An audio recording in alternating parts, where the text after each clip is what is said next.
And Commissioner Harvey will do our invocation. Commissioner Pickens will do a pledge of allegiance. Let us bow our heads. Gracious Heavenly Father, we thank you for just a wonderful day, a day of replenishing our earth with the liquid sunshine that you're giving us today. And Lord, we just pray that today as we meet, Lord, that everything will be done in order and approved by you. We'll be civil, we'll make our points, and Father, we'll respect each other. We ask this in Jesus' name. Amen. Amen. Please join me in the Pledge of Allegiance. I pledge allegiance to the flag of the United States of America and to the republic for which it stands, one nation, under God, indivisible, with liberty and justice for all. Thank you. All right. Mr. Tompkins. You're going to have the microphone. We're going to start with pet waste ordinance. Let's go to pest weight ordinance Okay, until to a later date.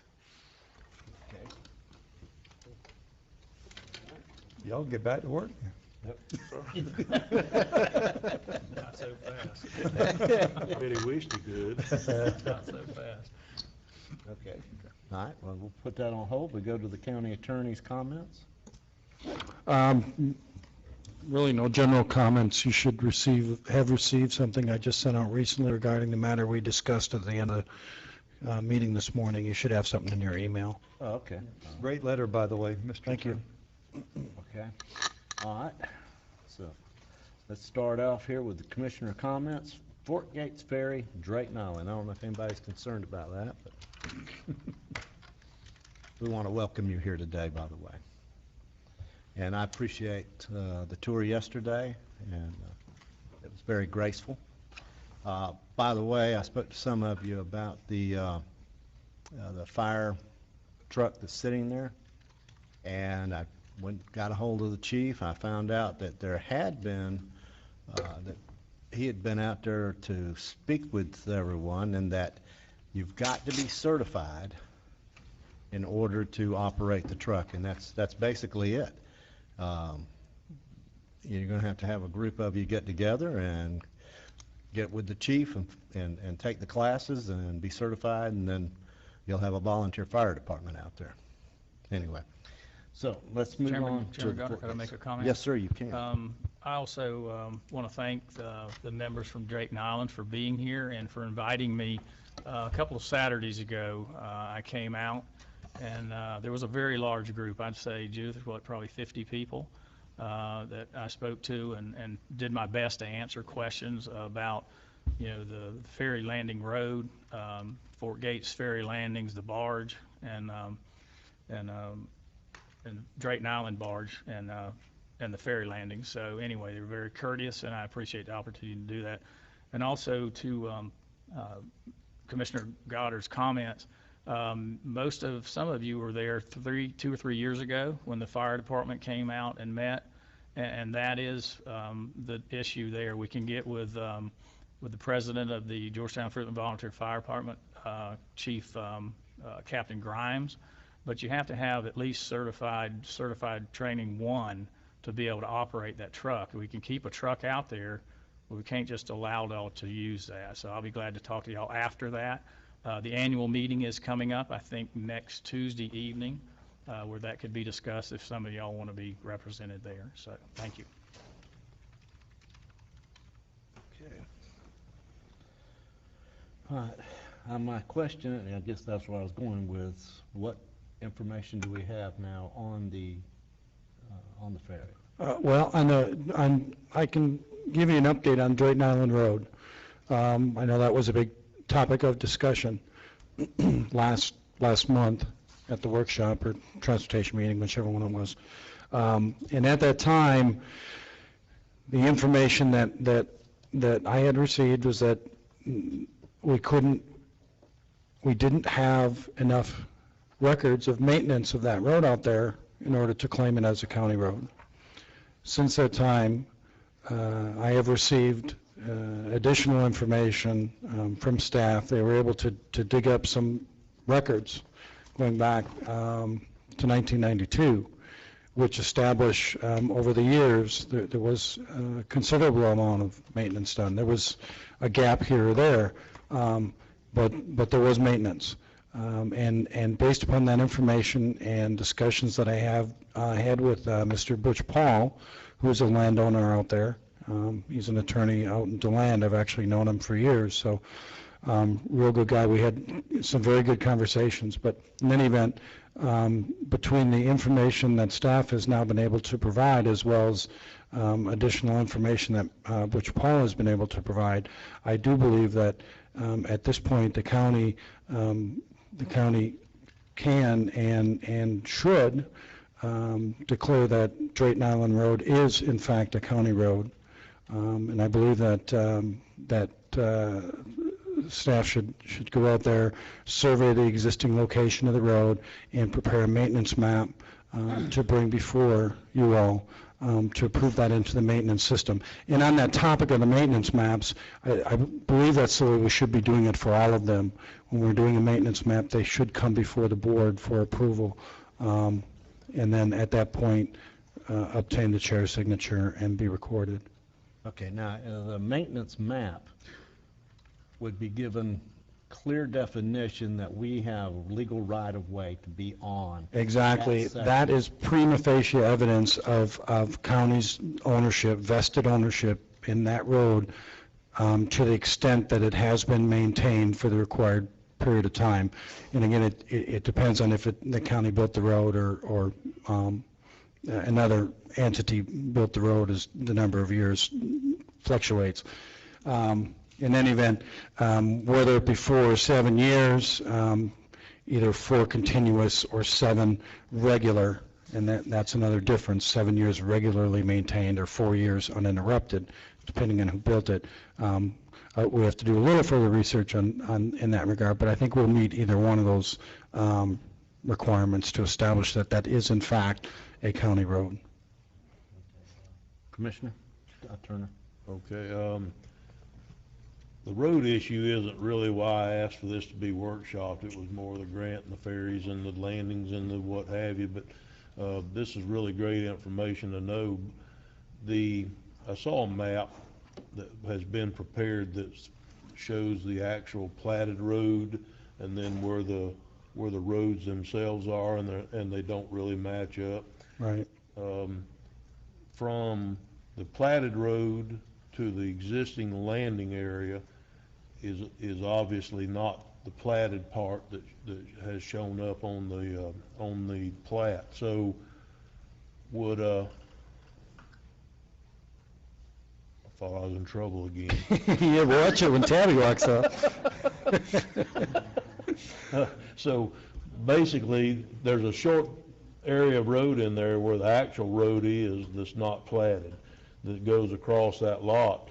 Would the county have a prescriptive easement on that? So could we maintain that, or would the citizens possibly have a prescriptive easement, but not the county, or both of us? or- No, it would be wherever the existing road is that has been maintained by the county is what would be the county road. So really where it shows up on a plat, I know there was a number of different plats out there and there was some conflicts, but really that is not relevant to the discussion at this point. It's where the road is, where the road has been, and where the road has been maintained is what would be vested in the county. Okay, and then, and of course, that'll show on the maps. Exactly. Then that's why we need to have them go out there and survey the exact location of the existing road and prepare that map for recording and for placement in the maintenance. Now, let me ask you, once that map is done, do the islanders get to, before that's approved, will they have the opportunity to look at it? Well, and that's why I say I prefer that all of those they should all come before the board. So when it is on an agenda, they can certainly come and comment on it before you all give it a yay or nay. Okay, all right, great. Mr. Turner, I think he may have. Yeah, wasn't quite done, but that's fine. So even if we've maintained the area from the little been maintained road or not, it doesn't really matter as long, because that would give the county a prescriptive easement. Yeah, basically. Okay, do we need to go in and do any kind of legal documents or anything once the map? I think the surveying that was done, and Press, help me out here, Mr. Tompkins, Press, help me out here if you would. When it was surveyed before for the grants, for the purpose of the grants, they surveyed what was actually supposed to be there, not particularly what is there. Is that correct? And because the landing is supposed to be 163 feet to the north or up the shoreline. So, so I guess my question would be to make sure that when we'd have to go out and survey it again and actually survey where the existing roads are, if it's deemed to have a prescriptive easement. Is that correct? That's right, and Prepare a map off the new survey that shows where the county road is going to be. well, where the county road is. The done, do the islanders get to, before that's approved, will they have the opportunity to look at it? Well, and that's why I say, I prefer that all of those they should all come before the board, so when it is on an agenda, they can certainly come and comment on it before you all give it a yay or nay. Okay, all right, Mr. Turner, I think he may have. Yeah, wasn't quite done, but that's fine. So even if we've maintained the area from the landing all the way through the island where it's been maintained, whether it matches up with the road or not, it doesn't really matter as long, because that would give the county a prescriptive easement. Yeah, basically. Okay, do we need to go in and do any kind of legal documents or anything once the map? Because I think the surveying that was done, and Press, help me out there, Mr. Tompkins, Press, help me out here if you would. When it was surveyed before for the grants, for the purpose of the grants, they surveyed what was actually supposed to be there, not particularly what is there. Is that correct? And because the landing is supposed to be 163 feet to the north or up the shoreline. So, so I guess my question would be to make sure that when we'd have to go out and survey it again and actually survey where the existing roads are, if it's deemed to have a prescriptive easement. Is that correct? That's right, and Prepare a map off the new survey that shows where the county road is going to be. well, where the county road is. The way the statute is written is once the county performs maintenance for the required number of years, the road automatically vests in the county to the extent it has been actually maintained. So the map, the real purpose of the map is it provides prima facie evidence of the road and the county's ownership. But a recording of the map isn't required for the county to be the owner of the road. That actually occurred just by the fact that it was maintained for the required number of years. Okay, good. If I understand that and I don't know who to address this to, whether it be to Public Works or you, but I understand by reading this packet that the back end of the island, there's a paved road that I guess somebody said in here that somebody donated the asphalt and the county did it or something, I don't know, back in the 90s or 80s or whatever. But that somebody after that built a gate across the end of the road. And so if that road hasn't been, even though it may have been built back in the day before it was against the law or illegally, if the county built a private road, whatever, does that mean that it would just be from the gate out? Because obviously by reading the packet, the gate's been closed for years, so the county hadn't maintained it if they can't get through the gate. Well, yes, that's an accurate statement. However, in my discussions with Mr. Paul, who was actually the gentleman that put the gate across the road, I talked to him about that. I said, what's up with the end? What's going on there? I said, from my understanding, that the county actually, paved that with donated asphalt. And he said, yeah, the county did. Although, because he couldn't see any records of any maintenance of that either before or after. That's why he put the gate up. But he did say he has no objection to taking that down and having the county just, claim the road all the way from start to finish. So even though that the original plat didn't show a road there, I mean, I'm just going off the information I read in this packet. Even though the original plat didn't show a road in that area, us having paved it in the past would give us the right to claim ownership to that also? Yeah, and if I think we would have to establish additional maintenance before or after that. But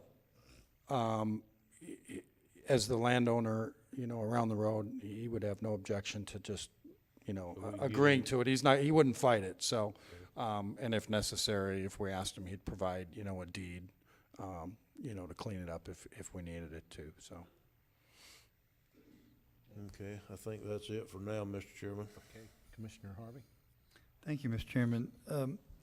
This is a question for Mr. Manning. In the last workshop, you and I were sitting close to each other, and this document, this resolution dated July 13th, 1960, where it takes in the roads.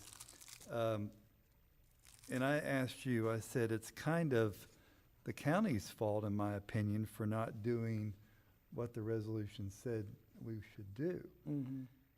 We did on some roads, and we didn't on other roads. So help me understand, if you don't mind, why is this maintenance map and all this has now come into trump this statement here? Why do we now have to show we've done something when back then we should have did what that said to do? Well, because when that resolution was adopted by the board, we should have, and we may have had maintenance records, but they don't exist now, so we can't prove ownership. So that document in and of itself, we can't rely on to establish ownership of any of those roads, just relying on that document by itself. Okay. That's why we have to fall back to either a dedication that was accepted by the county, or deeds that were accepted by the county, or maintenance for the prescribed period of time, which is what we're looking at now. So that document really doesn't come into play. So if we had documents dated 1961 per se, and it showed maps on these roads, we wouldn't be discussing this today. Right, no, we wouldn't. Thank you. Thank you, sir. Thank you, Mr. Chairman. Mr. Chairman, I have one more if I could. These are Class 2 roads, so they're done as necessary. They're not Class 1 where we go every 6 weeks and do them. What are they classified as now? Right now, Drayton Island Road is classed as a Class 1 road. So what we should be doing then is every 6 weeks or so, we should be in there grading on it as a Class 1? Within our cycle, but I do not have the capability right now of taking our equipment over there. We have to rent a small grader over there. And if I this- do not have that in my budget to do that. Microphone. Okay.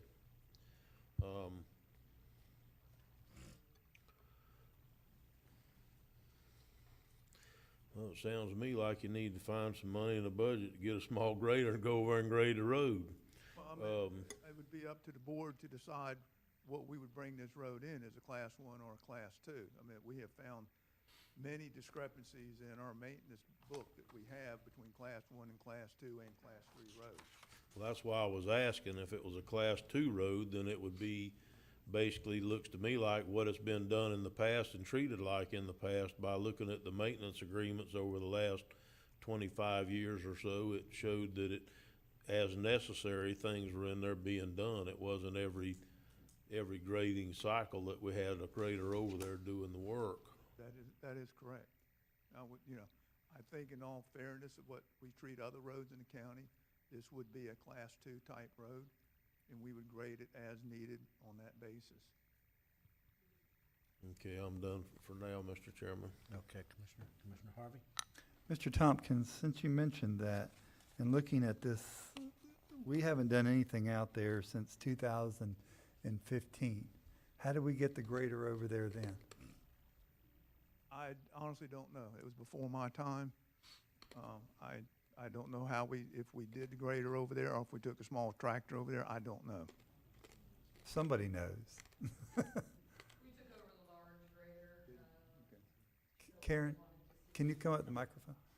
We do get this on recording, so. We took the large grader over. It was 31,000 pounds.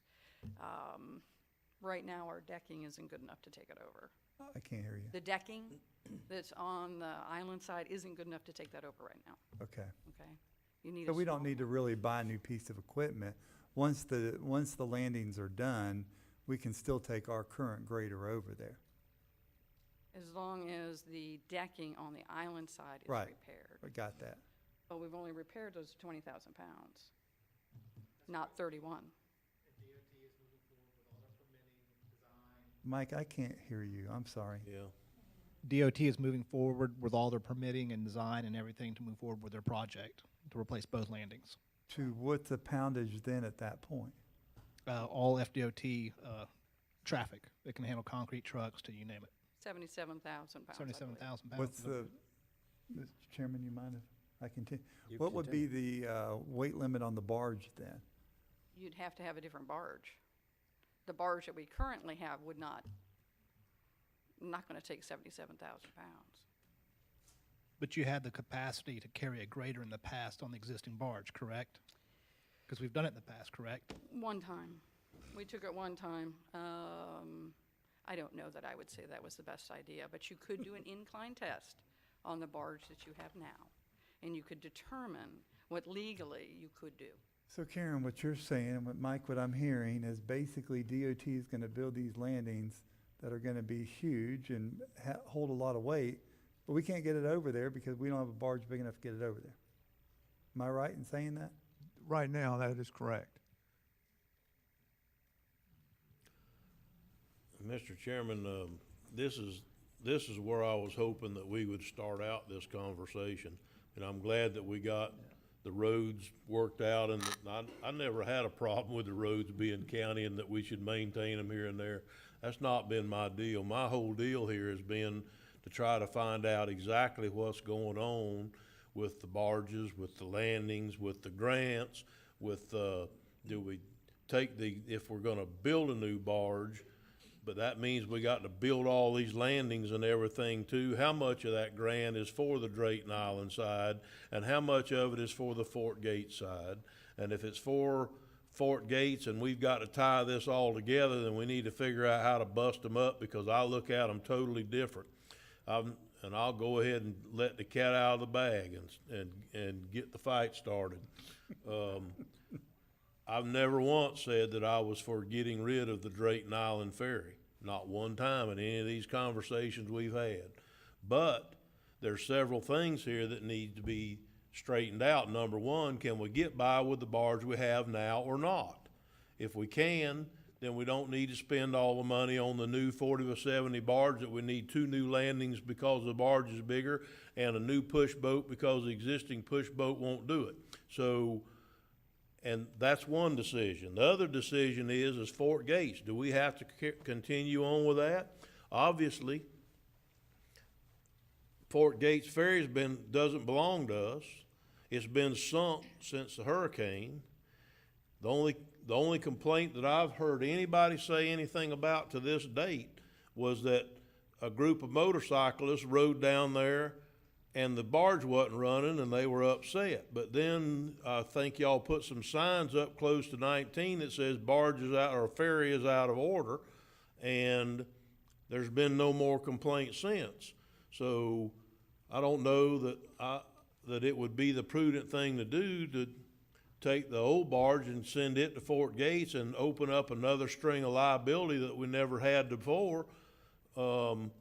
Just trying to make something work that's maybe not necessary, because, and probably everybody's heard me say this, on Fort Gates, if we meet on 19 where you go off the Forest Road to go down to Fort Gates, and that barge is on the other side of the river at Fort Gates, and nobody knows you're coming or whatever, I'd bet you money that I could drive around and be standing on the other side when you make it in your truck on the ferry. So, you know, I think it's two different issues, and we've got them booked up here together is what we've got. I think we've got to look at it like, what do we do with the Drayton Island Ferry to continue service to the island? Do we go on and try to get bigger and better and all that, or do we leave it like it is and figure out how to redo the landings where they're good, and the maintenance to the landings? I mean, I think those are the decisions in my book that needs to be made.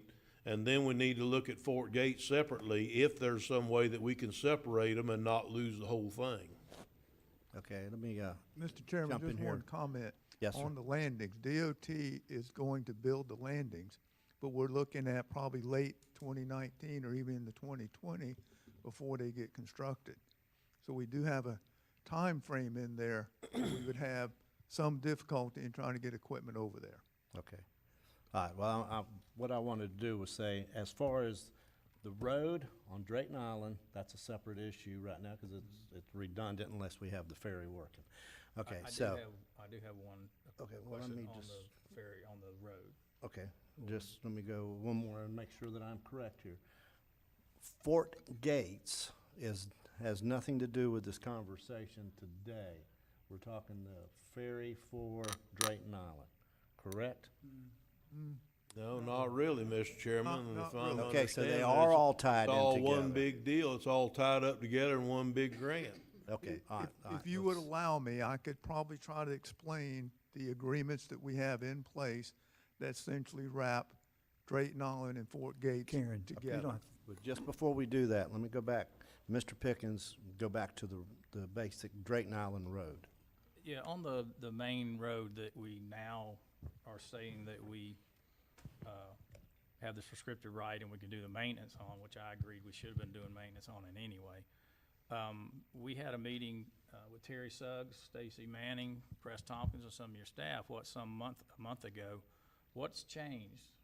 What information was produced now to change the decision after that meeting? So when I went to see the Islanders, I said that we can't maintain that road because we don't have any prescriptive rights, or we haven't done continuous maintenance or anything like that. What changed? What now was presented, and how did we get this information that I didn't have the other day? Public Works was able to provide maintenance records that that wasn't provided to me before. All right, well, I'm gonna go on record here. I'm not very happy as a commissioner that information wasn't provided last month. I went out and spoke to these people that are in my district. It didn't matter if they're in my district. I think it's just more important that they're in my district. And I couldn't look them in the eye because I didn't have the proper information. So I just wanna go on record. I'm very disappointed at this point. And we can move on from the road. We're gonna take care of this road, we're gonna take care of that road. Are there any other roads that we're gonna take care of? Or just this main road from one end to the other end of the island? Maintenance information has only been provided to me on that road. Okay.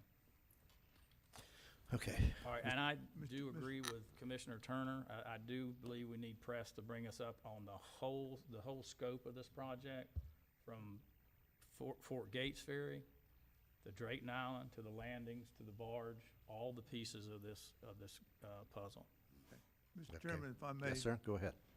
there are several other roads on the island What, closer? that are private roads. Okay, there's one other road, it's a little horseshoe road, Minwell Road, is in the county maintenance system. I have no maintenance records on that road whatsoever. Even back to '92, we have not done any maintenance on that road. Other than that, there's like 4 other roads on the island that have all been the Beacon area and that area, those are all private roads and been designated as private roads. That one road, Minwell, like I said, it's in our maintenance system as a Class 2. I have no maintenance records on it whatsoever. On that road, without maintenance records coming from somebody, the county can't make that same claim. But that's not to say that the property owners on that road couldn't couldn't provide, deeds to the county, so that it would continue to be maintained. If it's listed as a county-maintained road, that probably should happen so that our records match what's actually, going on out there, or should be going on out there. Right, and that should be addressed and I guess added to our map that we're going to have certified. If we're so instructed, we can do that. Okay. Well, it shouldn't go on the maintenance map because we can't prove maintenance, but correct. it should be, we should staff should approach those property owners and ask them for deeds. If they're not willing to do so, then we need to take it off, our internal records listing it as a county road. If, we have no basis for doing so, we have no legal right to do so. Commissioner Harvey? Thank you, Mr. Chairman. That was my line of questioning too. I feel Commissioner Pickens' pain because I've been out there saying what I need to say or was told to say only to find that wasn't true either. And no fault. I mean, we just need to get this thing clean once and for all. If there's a couple more roads out there that need us to do some work on them, let's do some work on them. If they're not, let's be done with them. But let's don't saddle this with the next commissioner that has to go down there and go, well, we're not really sure yet. We can be sure from this point on and take care of our records from this point on. And I think that's very important to do that. So those other two roads is what I'm talking about, the ones that are in question. There's about 3 roads, and most of them, the ones that I saw, are like 30-foot easements. One of them I can't pronounce. It starts with an A, but anyway. Yeah. What was it? Anahinga, like the bird, Anahinga. Then there's one at the very end of the island, Pelican Road, which we have done no maintenance on too. And then Beacon Circle and Beacon Lane was platted as a private road. And it was clearly understood that that was private. Well, Mr. Tompkins, while I still have the floor, let me ask you this. When we talk about maintenance, are we only talking about grading? Are we talking about drainage? Are we talking about mowing? What are we talking when we? Basically talking about grading. But I mean, does that satisfy the state statute? Is that something, okay, we cut the grass, we pull the ditches up, is that maintaining? I'm gonna have to let Mr. Yes. It is. Yep. Okay. And we've got gradings, we've got right-of-way clearing, tree removal, we've got gradings, material added, So- gradings, clean culvert, clearing clean culvert, so. So in a nutshell, if we went out there and mowed, that would be considered taking care of the road. If we went out there and cleaned the ditch, that would be taking care of the road. Because the road's really not in bad shape out there. I mean, they're not that bad. They're. You haven't been down it Well, wait a lately. minute, wait. I mean, compared, It's you pretty drive bad. around some of these areas, in comparison, Okay, so just a little bit of mowing and some drainage, we could still count that as maintaining these roads. Yes, sir. Good. Yeah, particularly due to the, amount of time. I mean, we're going all the way back to 92. Okay. I feel very comfortable at this point being able to say, yeah, we've been maintaining that road, at least that road, for the required amount of time. Mr. Chairman, I'm done. Thank you, sir. Mr. Chairman, Yes, sir.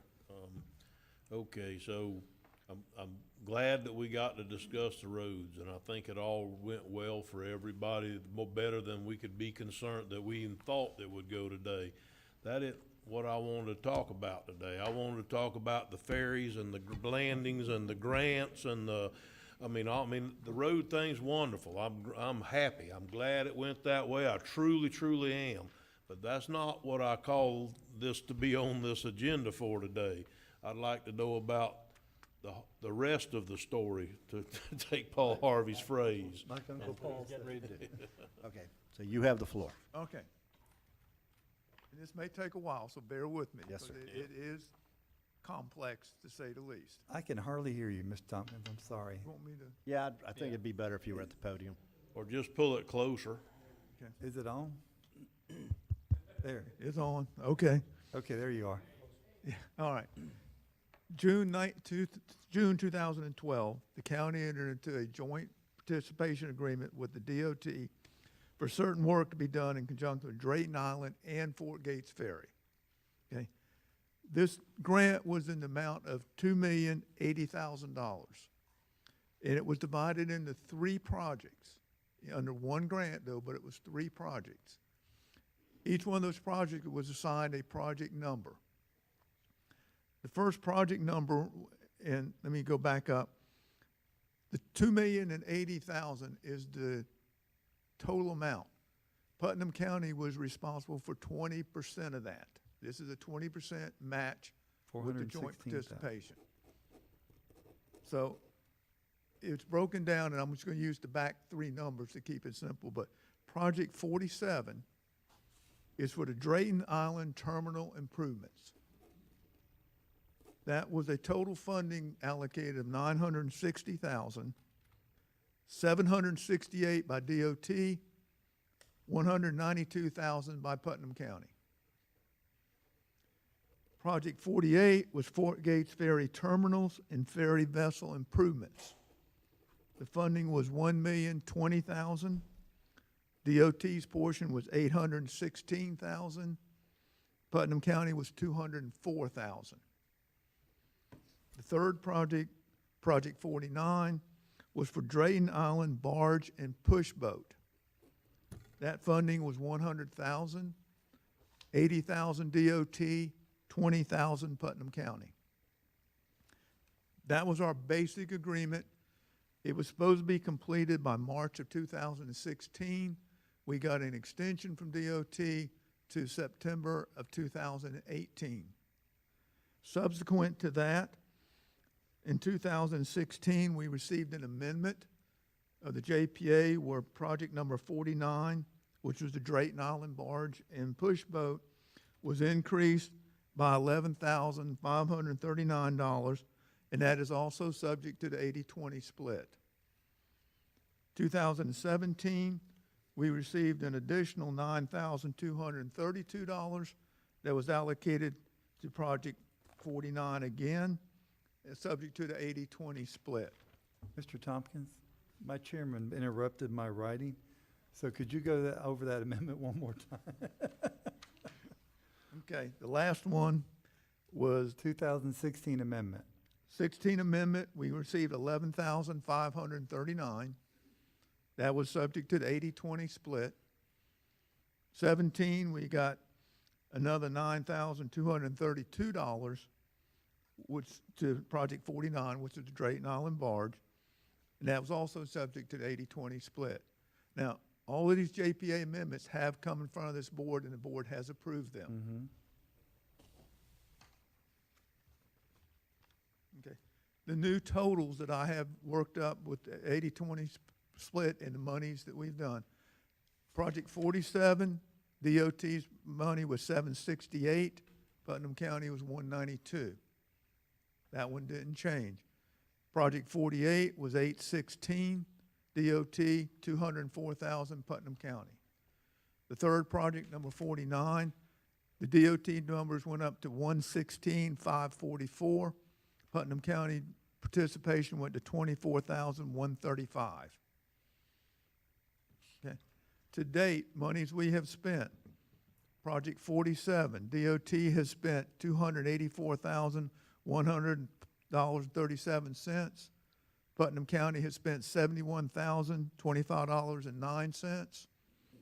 Project 48, DOT has spent $340,306.99. Putnam County has spent $85,076.75. In Project 49, DOT has spent $23,200. Putnam County has spent $5,800. Now that is the joint participation agreement. Okay, we now have a second agreement, a small county outreach program, a SCOP agreement that we entered into that was basically to build the forest roads from 19 to Fort Gates Ferry Landing and then across the ferry landing to what we call Fort Gates Ferry Road to Mount Royal. That was an amount of $2,250,000. And being a SCOP grant, there was no match required. Okay. We provided for the funds. There was a $560,000 budget set aside for the design of the roadway. And we also set aside $150,000 for the design of the landings. Now, subsequent to that, we had some situation with the Forest Service, and the decision was made that we would not pursue paving of the road on the forest side. DOT then allowed us to reallocate some of those monies around. And so far with Stone Engineering, we have about 90% plans to pave the Mount Royal Road, Fort Gates Ferry Road from Mount Royal to the landing. We have spent, Taylor Engineering was $1,108. Stone Engineering to date, we've paid $498,000. So we do have some monies left over in that particular fund. The Drayton Island barge was put out to bid. As you know, we had essentially $80,000 for the DOT budget. The rest of it was Putnam County. The lowest bid for Drayton Island barge was $178,000. There was only $71,000 left in the original total budget of $100,000. That leaves Putnam County responsible for approximately $107,000 to have the barge built. Fort Gates Terminal was designed and put out the bid. The lowest bid that came in on the terminal was $1,171,000. There was only $594,000 left from the original budget of $1.2 million for that. The engineer's estimate probable cost was $450,000. Those bids were rejected by board action. DOT has allocated approximately $4 million for rebuilding the Drayton Island terminals. This is solely DOT money with no county match. It is scheduled for construction in 2021. Now, I know that is a lot of information, a very short period of time, and I would be more than glad to try to answer any questions you may have on it. Mr. Chairman. So there were 4 projects, 47, 48, 49, and the STOP grant. That is correct. Okay, 4 projects. The first project, let's take them one at a time if we could. So the first project, number 47, was originally $960. DOT share was $768, and Putnam County share was $100, and I may be off a few dollars, doesn't matter for this conversation. You say we spent $284,000 that month DOT money and $71,000 of the Putnam County's money. Yes, sir. What did we spend it on? We did some emergency repairs on the island side landing approximately 2 years ago. Okay. And also, we did the feasibility study, Feasibility study of what were we studying? the landings. Yeah, we had to find the Gotus turtles out there, gopher turtle, Yes, and artifacts and things in that. right. Historical study that went on the forest side of the road. I'm sure that's necessary with the government. Okay, so let's move the project. So basically, we did the study, we did a feasibility study, and we did some landing repairs for the 284 and 71. Yes, sir. Okay, so we have some money left in project 47? Yes, sir, there is some money left in that project. Okay, how much is left without me pulling out a calculator, or if you don't have that already, I can do it I later? didn't have that.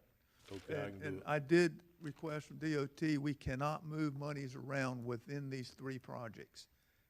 Each project, even though it is one JPA, I cannot move money from 47 to 49 or back and forth between Okay, those that's 3 fine. projects. What can we do with project 47 money that we haven't done? If we don't spend it, it goes back to DOT and it'll I be get reallocated. that. What are we to- allowed to do with it? That was basically to make improvements to the Drayton Island terminals.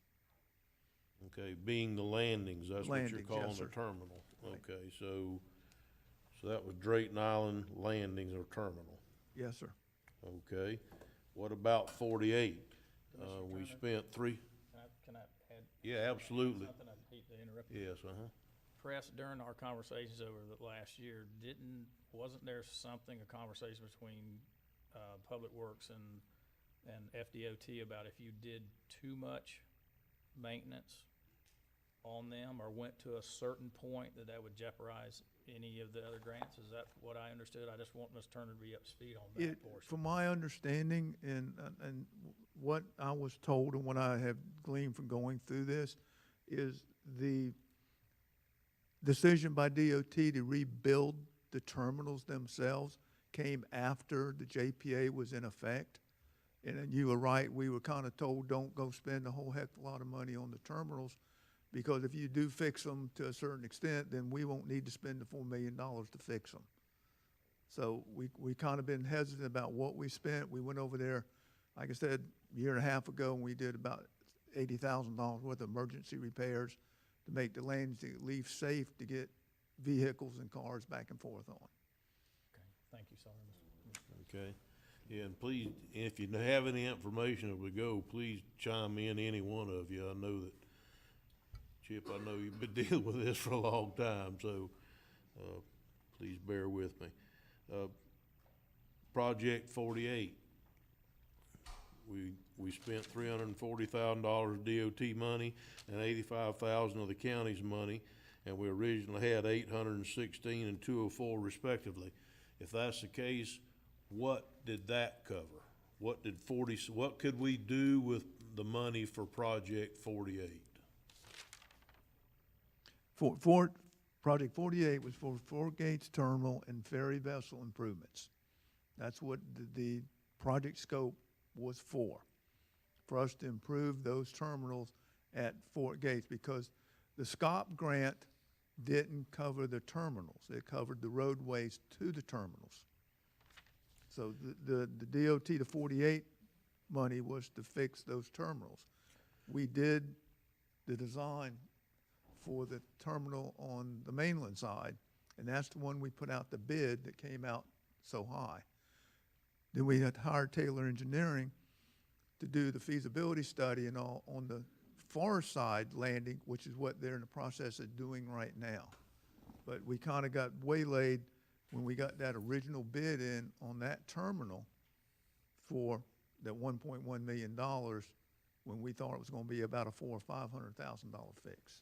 Okay, so we spent 340 and 85 on Project 48 it was Fort Gates, and it didn't have anything to do with the roads. It had to do with the terminal, with the landings, terminals, whatever y'all, one time you call it one thing, one Yes, time sir. you call it the other. So basically the landings on each side of Fort Gates, so those have both been rebuilt with the 340 and the 85, or did they get rebuilt and then the hurricane blew them away again after the hurricane? We never did rebuild them. Okay, what did we spend the 340 and the 85 on for Project 48?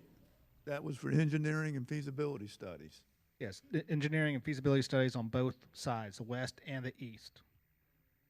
And the feasibility study also Spent got us to 30%. $425,000 on engineering? Yes, sir. The feasibility study has got us to 30% design on both sides. We proceeded with the east side because we recognized there was funding deficiencies, and so we brought that design to 100%. That was a design that was bid that come in at 1.14 million. $1 million. But Okay. you got an amendment, I need to chime in here, it's important. Please do. Your SCOP agreement, you had amended and used monies from it. You didn't mention that just then. Yes, that's to complete the west side. So it went to the west side. So that $340,000 on the west side, is that right? East side. Okay, the money on the west side primarily came from the SCOP funds that were redirected.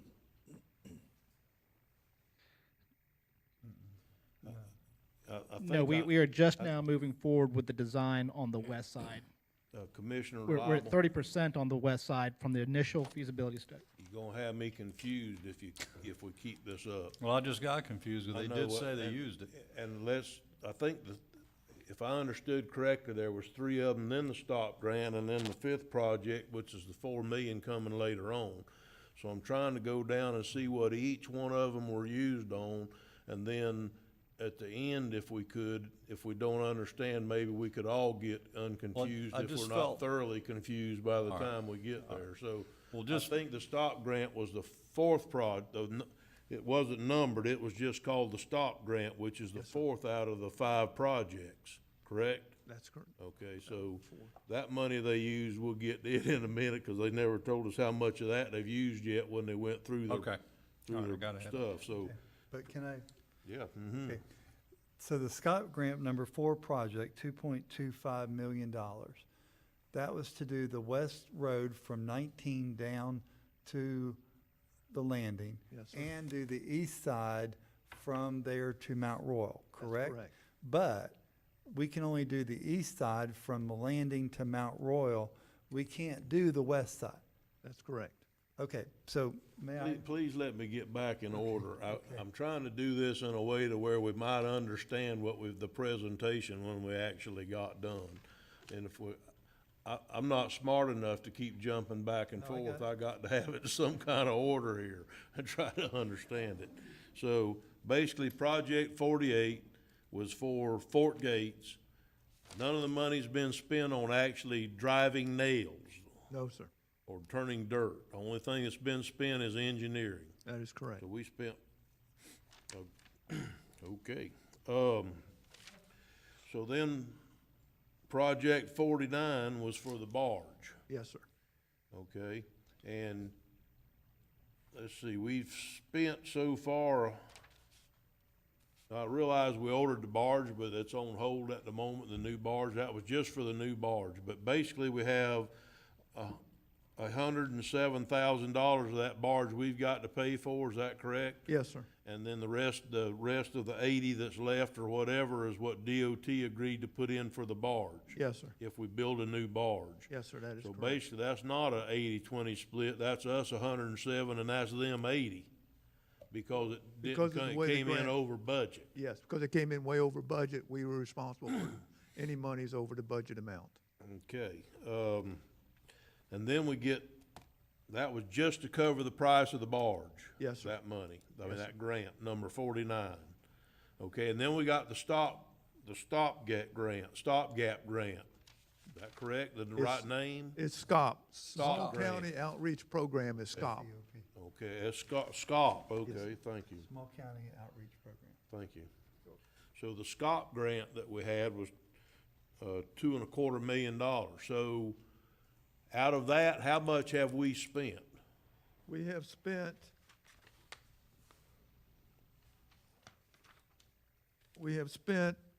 right at $500,000 of it. Okay, We spent 1,000 to Taylor and almost 500,000 to Stone Engineering for the roadway design. so we spent $500,000 on engineering on the SCOP grant. We haven't actually driven a nail or turned any dirt on that either. No, sir, we have not. Okay, and I thought we paved part of that road. Somebody was telling me is this Drayton Island or Fort Gates? Fort Gates. Okay, so the SCOP grant is Fort Gates. Yes, sir. Okay. Okay, and we haven't paved anything or done anything there yet. All we've done is paid for some engineering. Yes, sir, that is correct. Okay, Well, so out of all this money we've spent, 500,000 at Fort Gates, 425,000 on Project 48, and the barge, which is currently on hold, and the 284 on Project 47 for the Drayton Island Terminal, that was all just engineering also. yes, sir. So we've spent 5, 6, 7, 8. We spent over $1 million on engineering. We ain't even turned a damn shovel full of dirt yet on none of this. That is correct. I mean, the only actual work we did, the emergency repairs we did on the Drayton Island ferry landing terminal on the island side. My goodness. Does some of y'all want to comment where I can calm Well- down a minute before I do? Okay, Commissioner Lible? I think Mike Nimitz should speak to the regulatory part of this to DOT. They're not handing us checks without this engineering, if I'm correct here. That is correct. So defend yourself. That's correct. Everything that has been produced so far, design-wise, feasibility study-wise, permitting, everything has been vetted by DOT. These are all requirements. I know these designs may seem excessive in price, but you just can't write up a detail on a bar napkin and go build it. It doesn't work that way with DOT. These plans have extensive requirements, and you have to adhere to them. We have not circumvented any of the requirements. We have followed the rules accordingly. I know it seems expensive, but that is what it costs. And it's fair to say, 05 or 06, none of you were here, but they were here. And we did a sloppy job on the landings. And did they last? No. I remember it well. So they are being correctly done at this time. And when we get them done, it's going to take a while. But we did basically go over with a crew, a dock building crew, and do what best we had money for. But it didn't last at all. And these landings that are being designed and constructed, well, at least the ones by DOT and the ones that we have designed, are precast concrete with hot dip galvanized steel. These are not wood pilings like you see stick framed on the back of someone's house. These are pretty intensive. There's a lot to engineering and fabrication. It's the best of the best is what you're getting. And let me say this too, is, we're going through design, DOT oversees everything we do because it's their money too. We had to go through cultural assessment studies. We had to go through all the NEPA documentation to get this money. It's not just, drawing a few figures on a sheet of paper. It's a lot of pre-app, a lot of permitting we had to go through with that. We've had to go through, on Fort Gates Ferry Road, we've had to go through the Forest Service and get an easement from the state through the TIF agreement, because part of that road is on state property. We had to go through the architectural review with them. In fact, James is going to Tallahassee Friday to the ARC board meeting to get the final clearance on that easement. That took 4 months to do. It's a tremendously involved process that we have to go through to meet all the state requirements. Well, I got the floor real quick. Yes, sir. Out of the two and $2.25 million SCOP dollars, they didn't give you all of that though to put onto the ferry terminals, did they? No, they did not. What In fact, percentage did you get of that? well, the SCOP grant was for the roadway. Right. We've still got $800 and some thousand sitting in that grant. Okay, they would not let us move that money around. We called DOT and said, hey, we're not going to build, we're not going to pave the far side of the road. We stopped those plans at 90%. We did not proceed forward with those. We spent additional monies on the east side of Mount Royal Road, what I call Mount Royal Road area. But there's the money's about $800,000 left in that grant that we cannot move around right now. What was the original amount of the grant? $2,250,000. So, okay, it was. But you that got amount. to understand, 84% of that grant was designated for the forest side. It's what, Mike, 5 point something miles of road on the forest side. There's like 1 mile of road on Fort Gates Ferry side, on the Mount Royal side. So In these feasibility studies, for instance, the one for the actual ferry terminals, these documents are 1.5 inches to 2 inches thick. They're several hundred pages long. They go into the historical background of these things back to, I guess, from inception through to where we're at to date.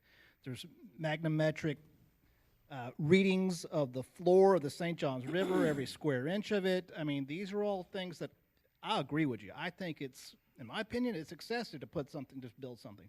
But it's a requirement. We can't get around it. There's nothing, you're not going to, if you're going to play in this game, you got to play by the rules. It's that simple. And that's what we're having to do. Commissioner Well, Locke. it's funded and it's built to DOT standards. Find that value. I mean, it's taken longer, but we won't have to go back with a dock building crew and patch things up for a long, long time once we get through this. yeah, absolutely. So it'll be a DOT standard road. Yes. All this is being built to DOT weight standards and weight limits that was specified. Okay, so we just gotta come up with the correct barges to move equipment on and off the island is the biggest obstacle here. Yes. That's it. Mr. Chairman. Okay, Commissioner Harvey. Thank you. Mr. Tompkins, I have a couple questions. Since we've established there's 5 funding things here, and the last one being Drayton Island, 2021, is that what I heard, or 2020? Yes, sir. Okay. And that's $4 million. Yes, sir. Okay. And that's 4 landings, correct? That's for both landings, both That's sides. for both of- landings. Yes, sir. Is that going to override number 47 to the point where there's going to be money left on 47 because the number 5 is going to come over top of that? That is correct. That There- is correct. There's monies left in there, but we didn't want to spend monies to improve the landings to the point that DOT did not want to go in there and spend the 4 Gotcha. million to bring them to a higher standard than what we could build with these monies. Okay, that answers one. And the second thing is, out of the 2.2 million, item number, the SCOP grant, Yes, okay? You said there's 800,000 that was dedicated for the west side of the road that we're not doing now. that is, I remember sitting in a transportation meeting that you had concerns whether we even owned that property down at the Fort Gates landing area. Do we own that now? Have we, what we determined, and this is what we brought up at the transportation meeting, the majority of the road, the part, I'm gonna say the north side of the road, or was actually within the state-owned property. okay, That's what we were referring to, that we had to go to the state and get permission, their easement, their TIF easement, to cross state lands. now, let me ask you this, and, well, I still have the floor, and I really like the idea of having the oldest barge in Florida still being operable. But it might not be feasible anymore. And how do we get out of this if we need to? Because, you know, we've already determined that the state of Florida gave us money for a road that we didn't own. The audit proved that. And now we've had to come back and go, and now the forest ranger out there, I don't want any more asphalt in the forest. Right. You know, and Congressman Yoho stepped in, but that hasn't, we haven't got any results out of that one as far as forcing them to allow us, and even if they forced them to allow us to do it, we don't have the money to do it. 5 miles for 800,000 is not enough. So we'll just turn that money back over to the state of Florida? Is that what we're? That's basically, it goes back into the DOT pot and it gets reallocated in next year's budget. You know what bothers me, and this is no fault of Putnam County, I'm gonna say that. DOT really should have never gave us that money to pave the west side of the forest when they knew we didn't own that road. I mean, that should have been, guys, y'all don't own it and you can't do what you're fixing to try to do. Well, I will say this in answer to that, recently, in the last 3 months, DOT has informed us, before we submit any application for any more DOT money, we have to show that we own the right-of-way out route. Well, That that's a is- novel idea, isn't it? Yes, it is. Thank you, I Mr. want to say Chairman. this, and I'm not using this as an excuse. No, but- I get it. But the three of us sitting here, we inherited all these I projects. know you did. I know you did. And And I we know are you- trying to do our best with what we inherited. It took me a week systematically going through these JPAs and monies we got, monies we spent to try to put this documentation together. One last thing, can we get a copy of what you read a minute ago? Absolutely. Okay, if you can provide that. I've made my notes and I'm somewhat close to the numbers you gave, but, you know, thank you, and I got a better understanding, but I'd really like that document. I Commissioner yield the Turner? floor, sir. Thank you.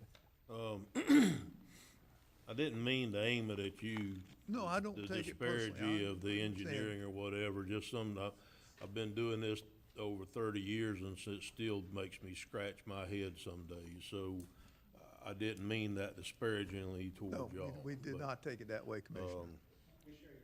Yeah, yeah. So basically, on project, I'm gonna try to completely split these out. Drayton Island, Fort Gates. Yes, sir. To me, they're totally different games here. Drayton Island, how much money do we have that we can spend on repairing the landings to make that barge that we now have run?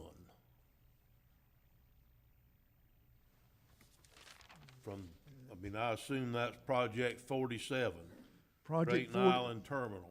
Project 47, we have spent approximately $350,000 to date. And project Of 868 of my, or of 960. Okay. Money spent on 47, which is the Drayton, is, Yeah, we had 960 and we spent 284 and 71, so yeah, we got basically $600,000, that is correct. okay? And of that, we only got to pay like 39,000 or something, cause we paid 71 of 100 that we were supposed to pay, and, Right. okay, so we basically got, we basically have liability for spending $31,000 to put $500,000 of the state's money into these two landings. How much can we put in and not blow up the $4 million deal in 2020? That is a question I don't know. I'd have to try to get some type of answer from DOT, but they did caution us about that, you know, don't go hog wild. Because like I said, the SCOP grant, I mean, that money, the DOT money for the landings came about after this JPA was in effect.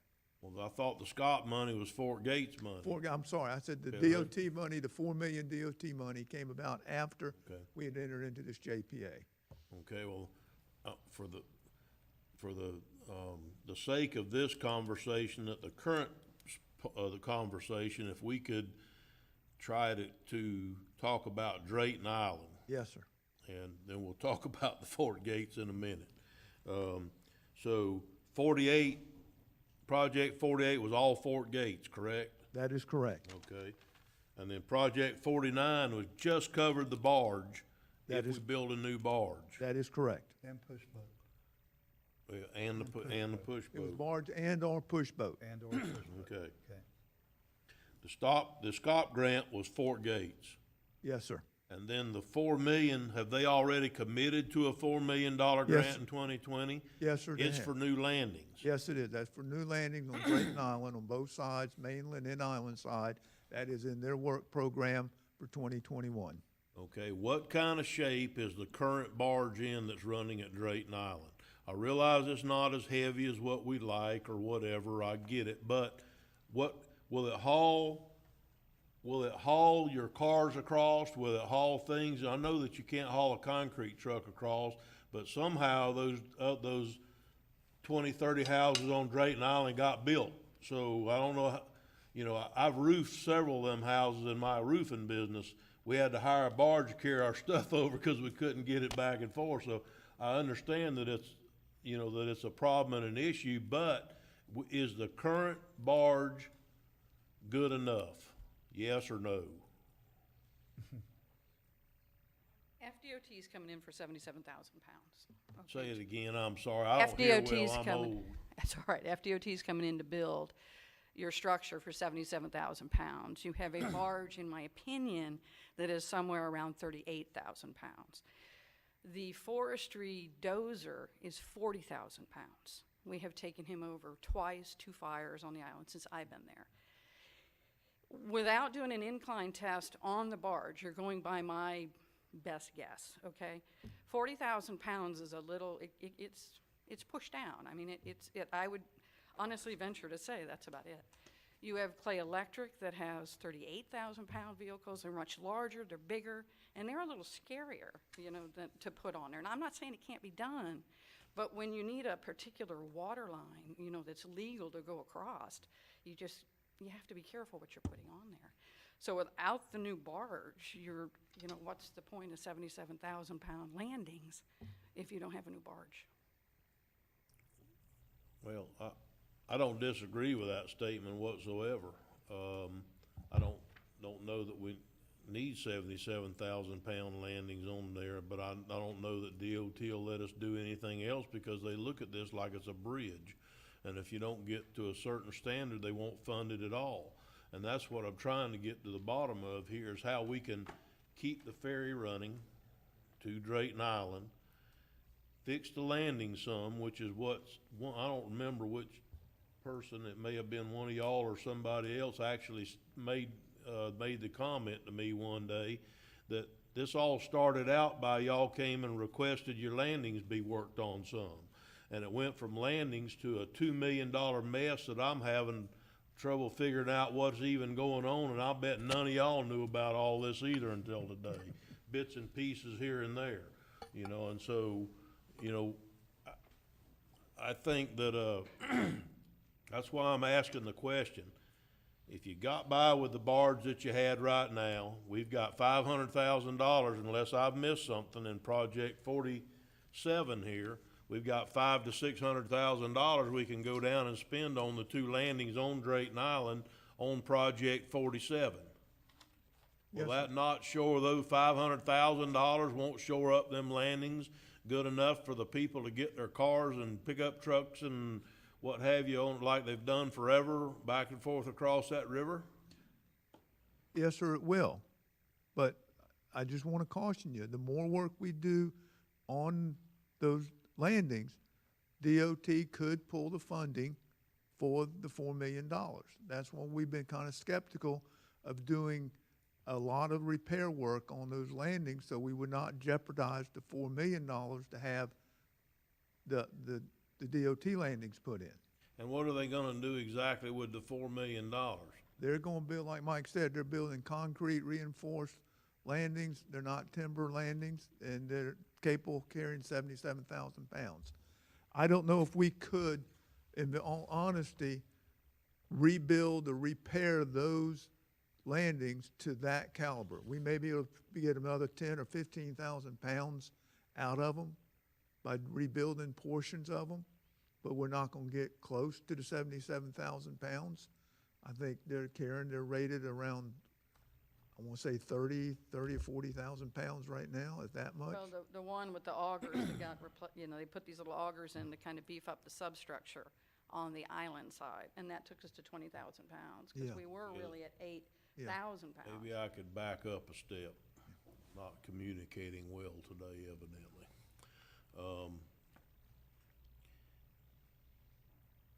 With the current barge, ferry, whichever, the current ferry that they've been using for years is seaworthy, I understand. And so we're gonna build a new barge. I mean, we're talking about building a new barge. It's gonna cost $107,000 more dollars. That's correct. In order for us to get a $4 million grant and put in a sure enough barge landing at each side like would be up at Mayport Ferry or something instead of on Drayton Island, 77,000 pound concrete structure ferry. So y'all really want, y'all want a concrete ferry landing like at Mayport?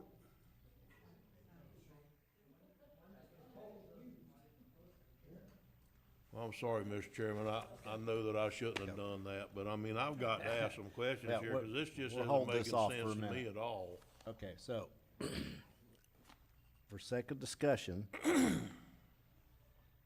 what you're saying is, we might want to just step back from, Yeah, we got 500,000 left in number 47 to go down there and repair it. Somebody told me, and I don't remember who it was, that's what started this whole discussion back a year or 2 or 3 ago, was they needed some landing repairs done. And it went from that to one step further, and now all of this. Now we got 1, 2, 3, 4, 5 projects, and the next one could be worth $4 million, as long as we don't go down there and spend too much of the last one they gave us, we just leave it out there. I mean, and I'm trying to just hold this on the Drayton Island side here. I mean, I think that's one decision that needs to be made coming out of here. Do we build a new barge or not? Because if they bring a new barge down here, then, we voted to build it, but it's been put on hold, is my understanding at the moment. And it's not fair to that contractor that's building that barge for us not to resolve that issue, I think, today, one way or the other. Either build a new barge or not build a new barge. And so, and if we do that, then I don't know they can use the new barge with the existing landings, because it's gonna be higher out of the water and wider and bigger, and can they even use the new barge once it's built, Press? Karen, can we use the new barge? you're still limited by the weight limit on the landings to a certain extent. I mean, if they're rated at 20,000, we probably exceeded that several times, but The width is a little different. We're 18 wide, we're gonna go, new one would be 22, so there would be. New one's 40 by 70, the new barge. No, Oh? it's 60 by 22. I thought you told me it's 40 by 70. no, 60 by 22. 60 by 22. So there's a slight change in the corner. We'd have to probably get rid of a piling in order to get it in there. But for the most part, yes, I mean, you should use some of the funds that you have to bring the piles out a little bit, so you've got 60-foot of piles down the slide, not 40-foot. You know what I mean? You'd need to extend your slide a little and then be able to get in and move one piling or so. So you'd have to spend a little bit of that other money in order to get that in there. But yes, you could. You could figure it out.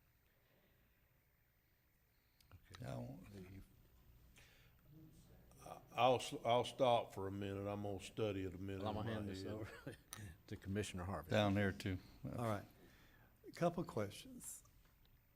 Karen, what's your license ability? Are you able to carry that over there? Because I think at one time you and I had that conversation. That was the yes, no, 100-ton, that's not, the Coast Guard dictates this as a six-pack. So it could be huge, it wouldn't matter. They're dictating it's a six-pack, and they're dictating it's a six-pack license because you're uninspected. Okay. All right, once you're uninspected, six, period, the end. It doesn't, you can have a six-pack license, you could have a 200-ton or 500-ton, doesn't matter.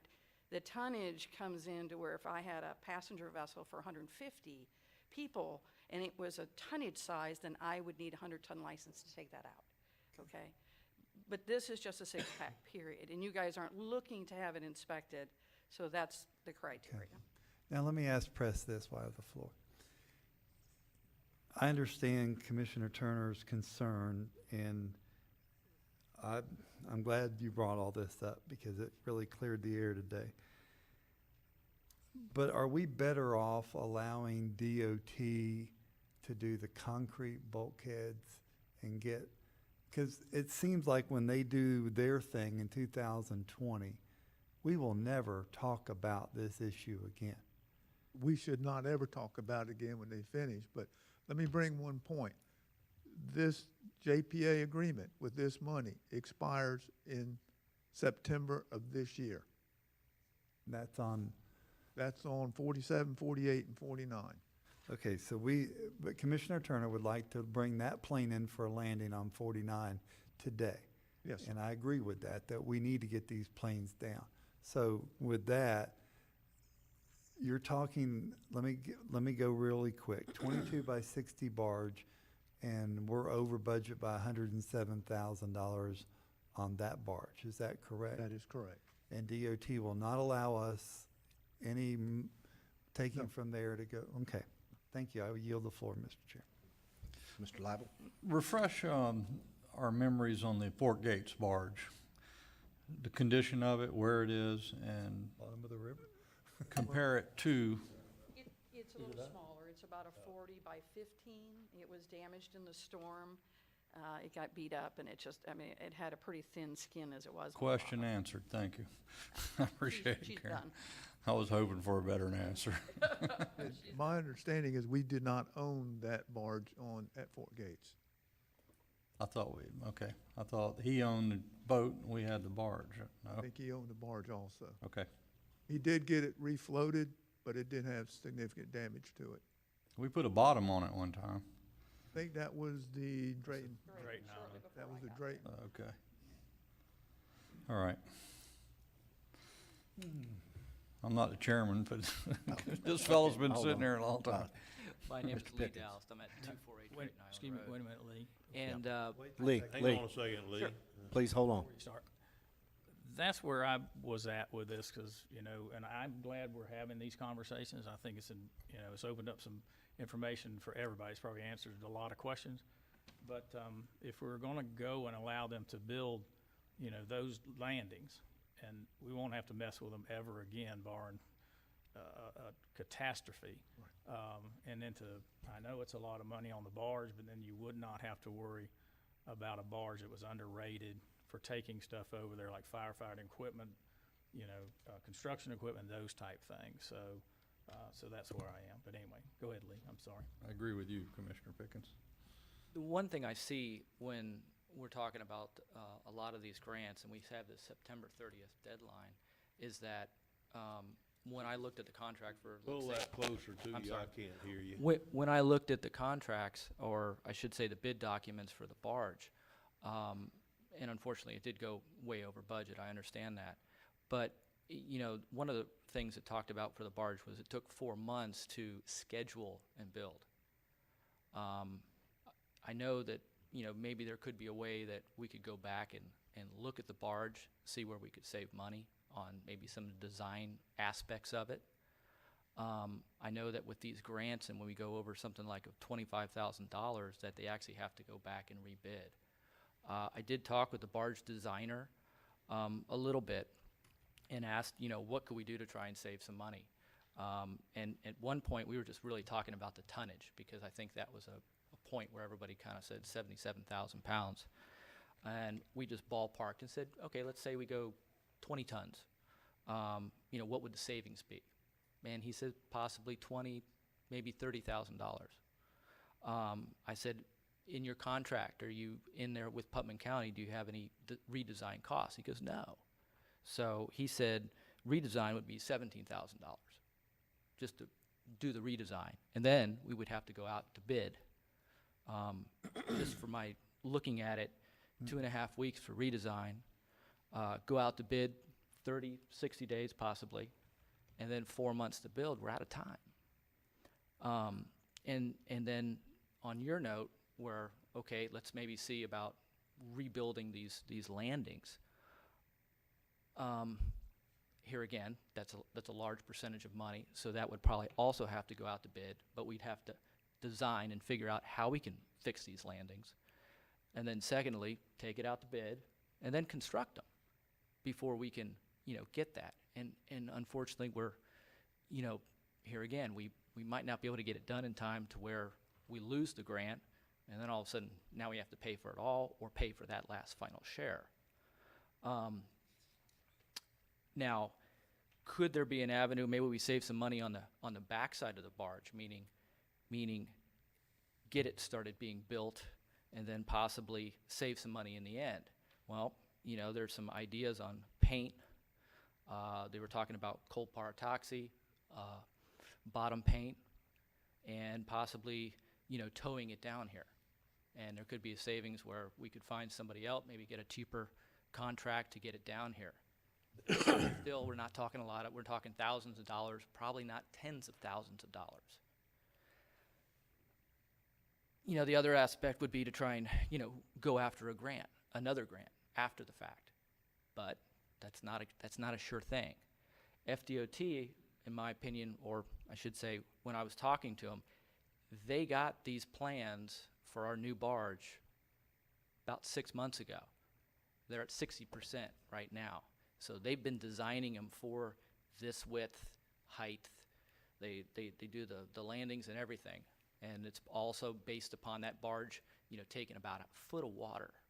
So I don't know what would happen if they find out that, okay, can you redesign for the old barge? So I know they're going down the road based upon the opinion that this type and size of barge was going to be designed that way. Another aspect is that, but I don't know the time frame, I can't see the time frame, is that this barge was designed to be Coast Guard approved. At this particular time, it's not going to be under. We want to stay underneath that radar because it costs a lot of money to maintain it. But apparently the county also talked about it being able to be Coast Guard approved if they saw a need for it in the future. There could be savings there. But maybe one of the big savings could be is that maybe not redesigning it, but that there's also inspections that are done supposedly as the barge is being built. And with those inspections, welds, et cetera, maybe if we say, okay, to the manufacturer that's building it, is that we're not going to want to go Coast Guard approved. And there could be some savings there. Here again, I don't know how much, but I just feel that, that this barge needs to move forward because it has this little ripple effect. And while the other idea would be to rebuild the wooden structures and try and use our existing ferry or barge, you know, we might not even have enough time to use that money now. Okay, thanks. I think what we're trying to figure out here, if I'm not far out of line, did you have a question there?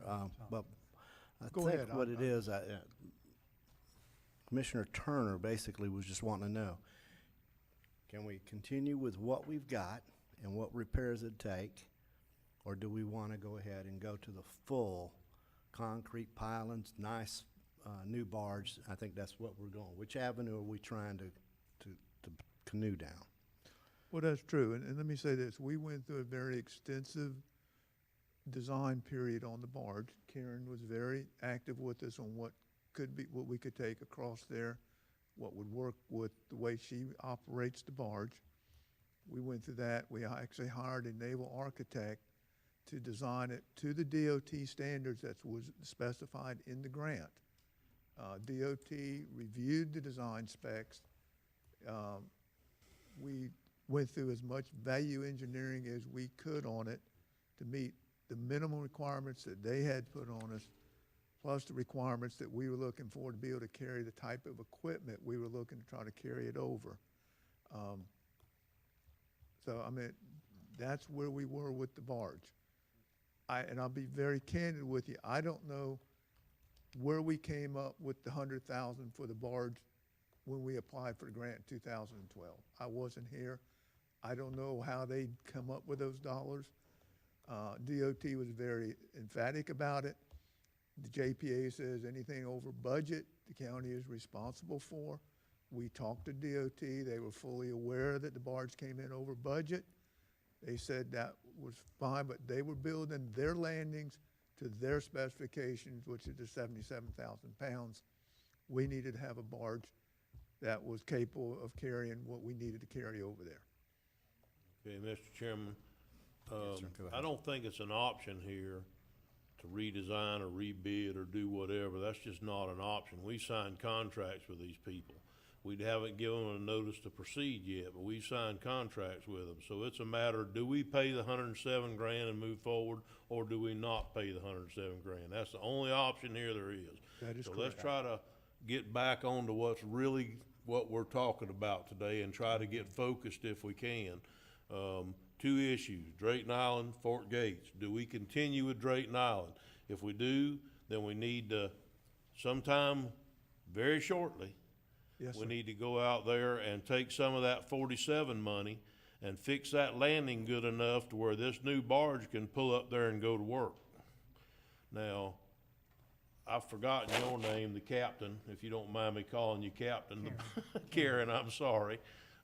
Could you walk back up here a minute? I didn't mean to cut you short, Lee. Were you about done, or? I am, but it's just that we do have, there has been talk, I guess, with FDOT about a temporary, there has been talk about making a small temporary fix where it's like a steel plates, okay? So we wouldn't be like ripping up all the old wood and putting it down there, but it would be a plate that would go over, it would span the area that, where the beams are and where the auger piles were put in years ago. And that should get us enough time until 2021. Okay. Before we make this decision, I need to throw another wrench in the works here.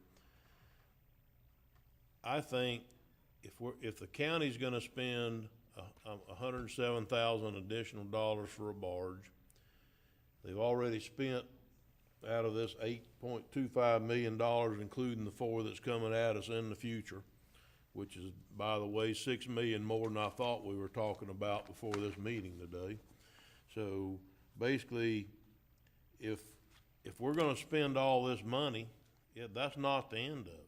The end of it is somebody's got to pay for the maintenance of this thing over the next indefinite period of time while this is working. I would like to know from some of the residents while they're here, and it can't be out in the audience, you'll have to come up to the microphone, what you think about the idea of putting an MSBU over there, just like in Interlochen. When they want to go to Interlochen and they want to pave a road in an area or do anything, then they put it in an MSBU and they pay part of it every year when they pay taxes. So what I'd like to know is, do the residents that live on Drayton Island, are they willing to come forward and pay a portion of the maintenance fees and the operating costs of this barge going forward? If you don't mind, Mr. Chairman, I'd like for them to come up and address that issue. I'm only one resident of the island, and I don't think that the group that's here today can speak for the entire island. There are many, many property owners, and everyone's situation is different. So I don't think any of us can answer your question today. I'm sorry. Okay, well, I appreciate that answer anyhow. But that's kind of the way I wanted, that I feel like it ought to be done. I truly do. I mean, if the county's gonna spend $107,000 and they've already spent 71, now this is just Drayton Island, they spent 71, the county spent 71 on project 47, and the SCOP grant didn't cost, well, that was Fort Gates, so Drayton Island, that one didn't cost, and the barge, we've already spent some money towards the barge, because no matter what happens, we're gonna have to pay the cost that contractor's incurred to date, whether we do it or not. So, so basically, we're gonna have a couple of $100,000 at the very minimum here of other people's tax, along with yours, but taxpayer dollars in this project. Now, I know that it's an important project for the people who live on Drayton Island, and I'm not advocating that we stop, but don't you think it's only fair that if you're gonna be using that you pay at least part of the operating costs? If we put in a barge and we put in the landings and we got more landings coming in the future, don't you think it's fair that you pay, and I'm just chunking numbers, but $10 or $15 a month per lot to go towards the operating costs, because that won't cover them, but at least you'd be paying part of the operating costs.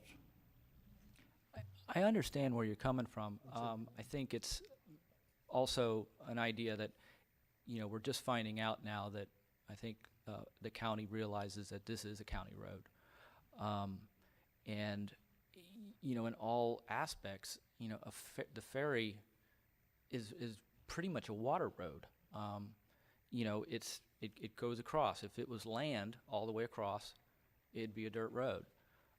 If it was a canal, it'd be a small bridge. If it was a ditch, we'd have a culvert. It truly is it's a road. And now it is county road to county road. I just feel that when we see that we have this new grant money, and I understand it's a lot of money, but the feasibility study that we initially had done on the thing goes into talking about timber piles, concrete, and then concrete pilings. And it talks about, it was like 20, 30, 50-year lifespan. So they were saying that the concrete was a 50-year lifespan. Now, I know when I went on the island, we didn't even have the ferry. It was upside down, being welded on. And I've seen, and that was when we actually had 5 days a week. And slowly but surely, I think property values are going down in value. So I look at this as an aspect that, this infrastructure being brought in will probably stimulate the island, probably allow for more growth. We just had 2 houses being built, which were pretty hard considering everything that had to happen. But, this could really stimulate, get everything going. Also, our island is like all the way around is almost all lakefront property. So it's a little bit more valuable than inland land. Inland land, we're seeing a lot of areas getting paved and everything like that. We're not asking paved. We're fine with the dirt road. We just want a little maintenance on that. So, Lee, I'm not for a minute suggesting you aren't correct, But if you were going from dirt to pavement and you weren't included in the Better Place Plan annual paving contract, you'd be in an MSBU, because we got them all over this county. Everybody that wanted their roads paved and they weren't willing to wait till sometime in the future to get them paved, if they ever got them paved, they formed an MSBU. And they started putting in a little bit extra money every year, and they started paving their own roads. So I'm not asking you to pay to have your road maintained. I'm not asking for any of that. I'm asking that if the tax-paying citizens, including y'all of this county, have to put money in this, then why wouldn't it be fair for y'all to just pay part of the operating costs and the maintenance going forward on the thing? I'm not asking to turn it over to your homeowners association and make you cough up the money or it doesn't run. I'm not asking that at all. I'm asking that somebody participate, just like if you were on dry land, you would have to participate in an MSBU or you wouldn't get your road paved. I understand. I think as an island as a whole, they'd have to look at that and vote on it, and I think it would also be something that would have to be, 100% like an MSBU, correct? Oh, I think that'd have to be 100%. And also, we'd have to look at an avenue Chairman, of just- as fair, as Sorry, far Mr. as Chairman. people how Sorry, much Mr. property each Harvey. person owns. No problem. Okay, just a second. Mr. Harvey? Yeah, I have a few things, and I need to clean something up. One, before we go much further, let's go back to the barge. Yes, sir. Let's just say today we decide we're going forward on the new barge, and we're gonna wait for the new landings in 2021. Okay? Will that barge work with that new landing? Oh, absolutely. So we'll never talk, probably ever, unless some unforeseen thing. Okay. Now I need to clean up on something else. I think before we have a talk about MSBU, we need to to know what the cost of maintenance was. Going back to the president of the landowners of Interlochen Lake Estates, the reason we formed a MSBU was we didn't feel we could wait the 7-8 week cycle anymore. The original MSBU was for the county to take their graders off the road and run. It was for additional. Well, that's not what happened. Once that MSBU was established, the county left those MSBU areas. The first MSBU was Hollister in Commissioner Goddard's district, was the Hoover Road pavement. And that's the only way they could get pavement. And I was at that meeting. They like to kill John Eubanks and John Thompson and Sam Taylor. I mean, it was a pretty contentious meeting but you couldn't find Hoover Road. It was just all over the place, if you remember back in those days. Now, to clean one thing up, we, in my area, went from dirt to pavement on MSBU, unforeseen 1 year before the sales tax took into account. So we got booted out, and for so many years, we think this is last year, we're paying our last $215 payment for pavement. 2 years ago, it was proven by the attorneys, Neighbors, Gibbons, and Dickerson, that we can, and you are, looking at roads inside of MSBU because the people, number one, are paying MSBU and they're paying sales tax. They have a right to compete for that sales tax money just like somebody who's not paying sales tax. That is correct. I mean, MSBU. So my point is, I don't think you can just look at it like you got to form an MSBU if you want this. We probably need, before we have that conversation, need to know the cost of maintenance of that. And I think that's the big key that I'd be interested in. Not taking anything away from the conversation, because I'm going to tell you, this is the best conversation we've had since I've been here, Mr. Turner, and I'll tell you that. We have whittled this stick down to where it's at now, and appreciate y'all coming. But we need to know the maintenance cost, because today, we're gonna make a decision, do we go forward with that barge? Yes, sir. I can tell you, we have a contract with Karen to operate the Drayton Island barge. We pay her $25,000 a year, plus $5,000 towards her insurance. She collects the fees that are actually going across the island. In 16, she collected $8,000. 17, she collected $6,985. And so far in 18, she's collected $840. She's not collecting a whole lot more than That goes to her, but we do pay $30,000 a year for the operation of that barge. Drayton Island, Fort Gates, we pay Mr. Hackett, we pay him $1,200 a month to operate that ferry, and he keeps the proceeds.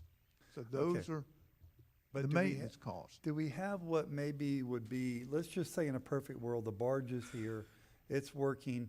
Do we have some number in our mind that would be the maintenance cost of that barge? Because we already determined, once DOT does this in 2020, there's no maintenance cost ever on that unless some catastrophic event happens. So we're pretty good on the landings. So we're just talking barge now. Commissioner, I can't give you a definite maintenance on the barge. I would assume that, like any vessel, it's gonna have to be pulled out every 3 to 5 years and the bottom scraped, cleaned, probably repainted. You could be looking at $10,000, $15,000, $20,000 for that to be done. I don't have those type of figures, but the maintenance on that type of vessel would have to be done. It is gonna have to be probably Coast Guard inspected. I just got a generic letter from the Coast Guard yesterday about inspecting the push boats. So it could be safe to say that we would be, for this overwater highway that you referred to, where's Lee, that you referred to, this overwater highway would cost us about $40,000 a year, $30,000 to Karen because of her cost and insurance, and if that doesn't go up, plus put some money away for cleaning the bottom and some repairs. Yes. So we're looking at one road in this county, Water Road, costing us about am I right? Okay. $50,000 a year in work. Right, and be Do we very, have any other road? we don't have that any other cost roads us that we for- spend that kind of money on. That's what I think what Commissioner Turner was That's getting exactly at. where I'm going with this. I'm Right, trying we to bring don't- this Right. mule back into the barn. So we don't have another road that costs us $40,000 to $50,000 a year to maintain. Absolutely not. Thank you. Thank you, Mr. Chairman. If you don't mind, what do we spend now? Is that about what we spend for our existing barge and maintenance? We have a contract with Karen, it's $30,000 a year. We have a Plus- contract with Fort Gates person also. That's what Right. we spend. Now, it was before my time, but, and Karen, maybe to help me, but I think the barge was what they call reskinned here, maybe, 10 years? 9.5, 10 years, we actually. Somebody told me 171, but I don't know that to be accurate.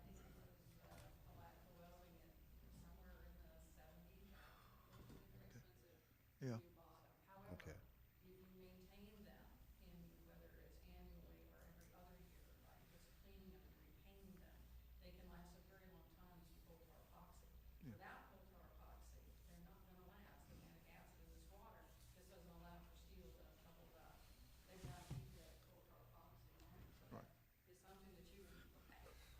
She needs to be at the podium.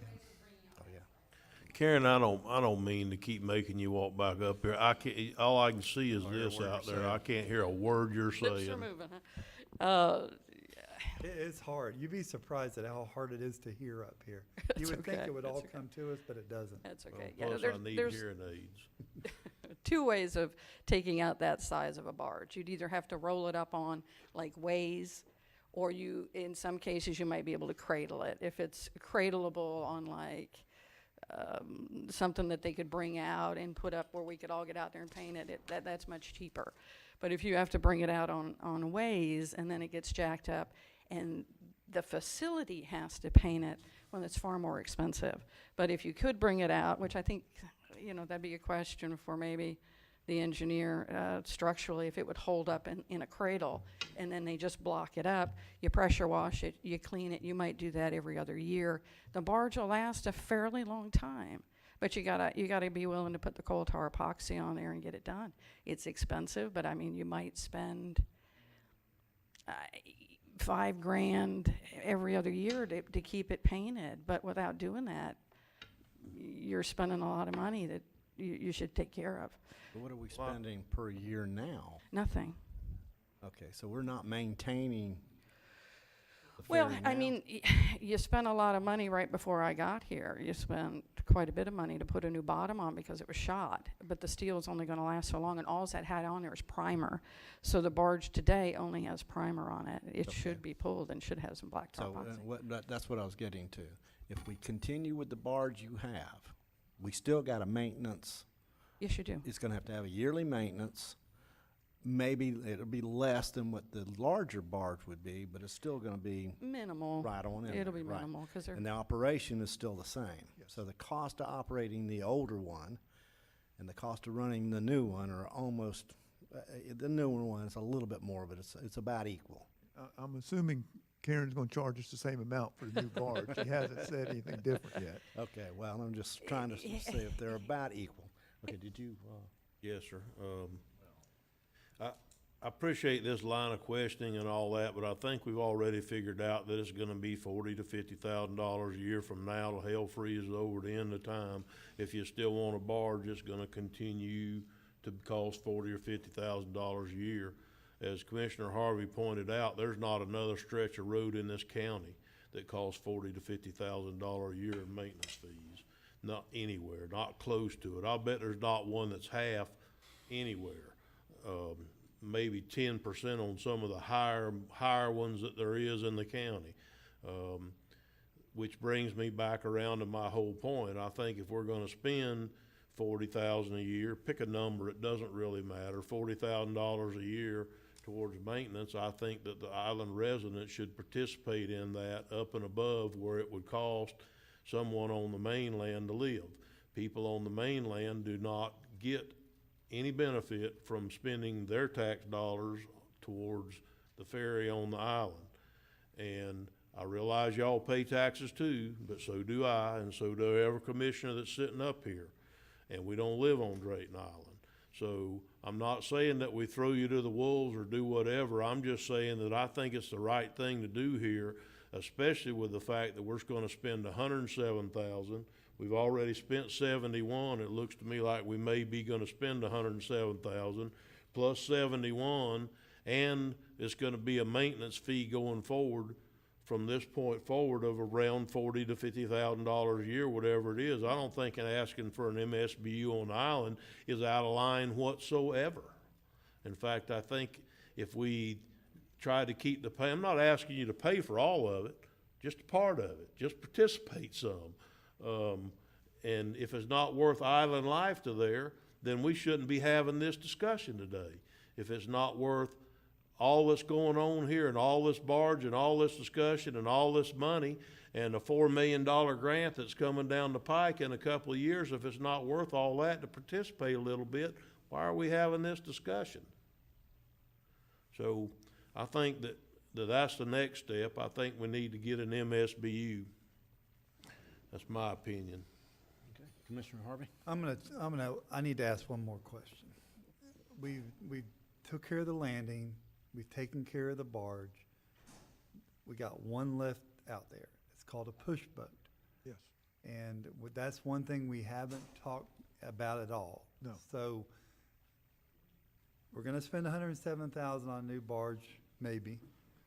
Push boat, let's have that quick conversation. What are we talking there? My understanding is Karen supplies the push boat. That's part of her fee that we pay her. She provides the push boat. In our conversation with her, her boat would be able to navigate this new barge. That was some of the discussions we had with her. The push boat is not in play here. No, not at this time, unless somebody wants to get another grant, but no, it's not. It's been in the contract that I provide the vessel. Now, wait a minute, you back up and say, you said not unless we get another grant. Tell me. If you want to get another grant for a push boat, you'd have to. No, I don't. But Okay, good. I want to know all the details going forward. So when they were designing the barge, the new barge, I asked them if they would please put two skegs, two elongated skegs that ran the length of the barge, which would enable us to steer the longer, wider barge much easier than just a simple flat bottom barge. And they did that. They put it in the design. Okay. I have a 26-foot vessel. I have many vessels. And yes, we can push with one of the vessels, but it has always been my understanding with the contract that I provide the push boat. It is not on county Okay. to provide All that. right. That's my I'm cost. good. So you're providing the push boat. We don't have to worry about that. Thank you. Mr. Chairman, thank you. But also, it needs to not be wasted here in this conversation that Captain Karen, I assume it's all right to call you that? Yes, sir. Captain Karen may decide this time around, for whatever reason, she doesn't want to do it at all, and what we're talking about today is purely moot. That's it. You're Purely right. moot. I mean, it could go to who knows what if we didn't have somebody like her to come in here and take care of this for us. At what point it could go anywhere. I understand that the last time this project was bid, she was the only one that even had any interest in doing it last time. So if that's the case, and she decides she has no interest in it, there's no telling where this will go. Unless Mr. Pickens has enough time to run down there and run that push boat back and forth across the river for all the constituents on the island. You might. You might enjoy that. As someone that runs your barge now here at Drayton, I know it's a lot of money, $107,000, I get that. The barge we have is a good barge, whether Fort Gates uses it or not, obviously that's down the road for you guys. But dealing with Clay Electric and the emergency services that come over without having that particular barge and the new landings to go with it that help us load heavier weights. Right now we have like a single pivot point. And it's very difficult for vehicles that are low in clearance or, different water heights. So Clay Electric has been unable to bring over their larger equipment now for the better part of 3 years. We've had 2 hurricanes and they have struggled. If we had better landings and that weren't so restricted by water height, we would be able to get this done much I easier. truly understand what you're saying, I do, but how long has there been people living on that island? Since the 1800s? Probably a really long And time. this is probably, the barge you have now is probably the best barge they ever had until they got this barge right here. It's actually a very good barge. And so each time we go, we upgrade a little more, and I get all that. And so I still think that at some point in this game, the residents on the island ought to participate at least at some level in the ongoing operating expenses and maintenance of the barge itself. I'm not asking them to build their own landings. I'm not asking them to pitch in on the barge or do fundraisers or bake sales or any of that stuff. All I'm asking here is that they participate at some level in the yearly maintenance fees on the barge. I can't speak to that. I know you can. I'm sorry for even saying that, but I mean, that's the way I feel. Okay, thank you. Commissioner Pickens? I do have a question on the push boat. Isn't there some monies that could be used if she has to enhance something on the push boat? Did we approve something that could be, it was an extra $9,000, or could some of that monies, if she has to repower it or something like that, that could be used, or I guess she has to provide that, so that could. Commissioner, I think that was in item 49, and that money was used towards the barge itself. Right. Okay. Yeah. Okay. The only money we had for push boat was 49, and we had to use all that money towards the actual barge itself. Okay, all right. However, going forward, in order to continue to do business on the island side, I mean, structurally, the top is pretty, the underneath structure got fixed with the augers, but the top is shot. It's done. So it's going to need new boards or it's going to need steel plates. My suggestion would be the steel plates because it'll spread out the weight a little easier. It's easier, it's cheaper. It makes a better fit until they come. And then that way it doesn't look like something was built, before they got there. Just lay the plates down. We should have money to do that, if I'm understanding correctly. Number 47 still has money in it. I think that would be helpful. I think this gentleman here has been wanting to speak for a while too. Okay, I'm sorry. Yes, All right, sir. as we're talking about the steel plates, Press, as you'll remember, when we were going Yes, through sir. the drought earlier in 2017, there were big concerns about the landings, what weight they could carry, how we're gonna get firefighting equipment over there, not if the island caught on fire, but when. Thank the Lord we started getting some rain. So anyway, it was brought up from some of the volunteer firefighters to have some plates made to put on that landing to increase the weight capacity. And Mike, do you want to address this? Because Well, our we press were is- just that talking could not about be that. done. We did look into that. We had the structural engineer look at it, and he said basically, I'm gonna say the 3/4 inch plate, which was needed for it, the weight of the plates themselves would not really increase the capacity of the landing significantly because of the weight of the steel itself. Our suggestion would be to go in and as an emergency situation right now and probably use some of this money and just put new timbers in there to hold it till DOT comes in. Because you start talking about steel plates to cover that landing at 3/4 inch steel, you're adding thousands of pounds right there just in structure itself. And you're not going to significantly increase the capacity of the landing due to the structural weight that we're adding to it anyway. Okay. All right, and just a comment, I do, I agree pretty much with Commissioner Turner's comments, and I do agree with Commissioner Harvey that this has been a great discussion. It's one that's been needed for a long time.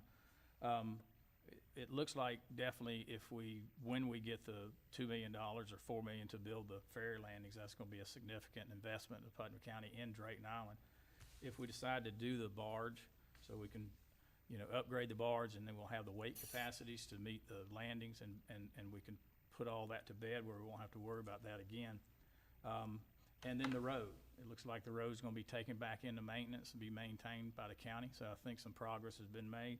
It is expensive to operate the ferry, there's no question about that.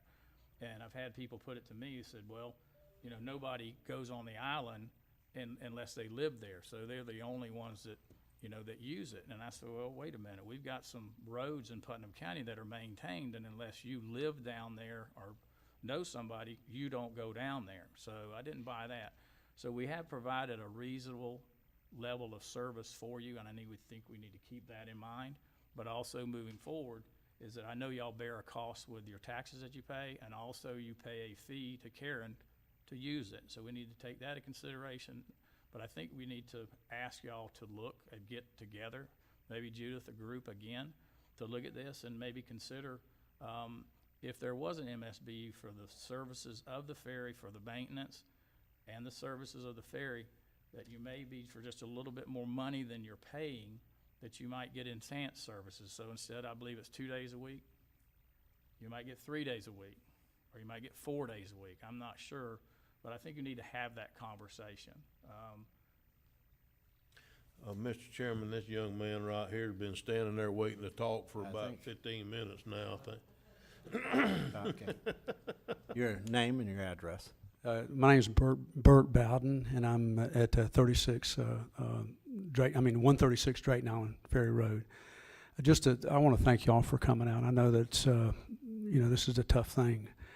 Like we talked about, we are paying $15 a trip to come over as we come over on the island. That's a two-way thing. When most of us have to use our cars to get food over and stuff. We stay for a length of time, so we do pay a portion of that for that, and that's gone up.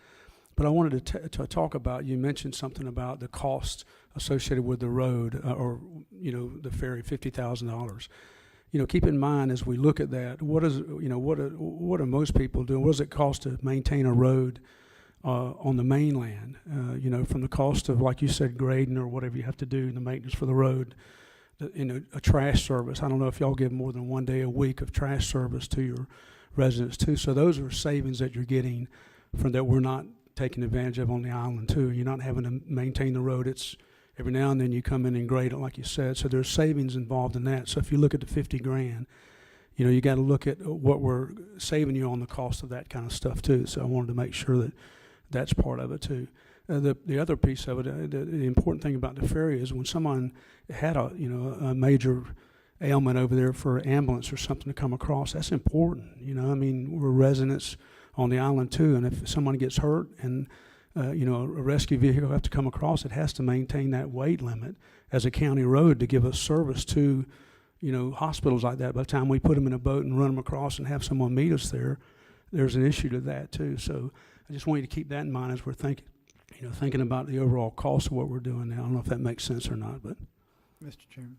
Yeah. Go ahead, Mr. Harvey. I'm going to respond just a moment. The sidebar conversation I was having was basically, have we ever determined out of somebody's ad valorem taxes what they really pay towards roads, courthouse, fire?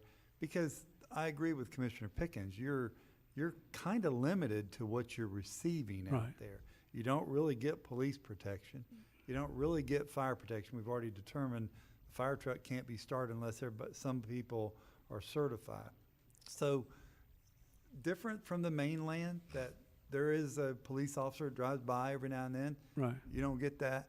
And there's a fire truck that goes by. You don't get that. Ambulance.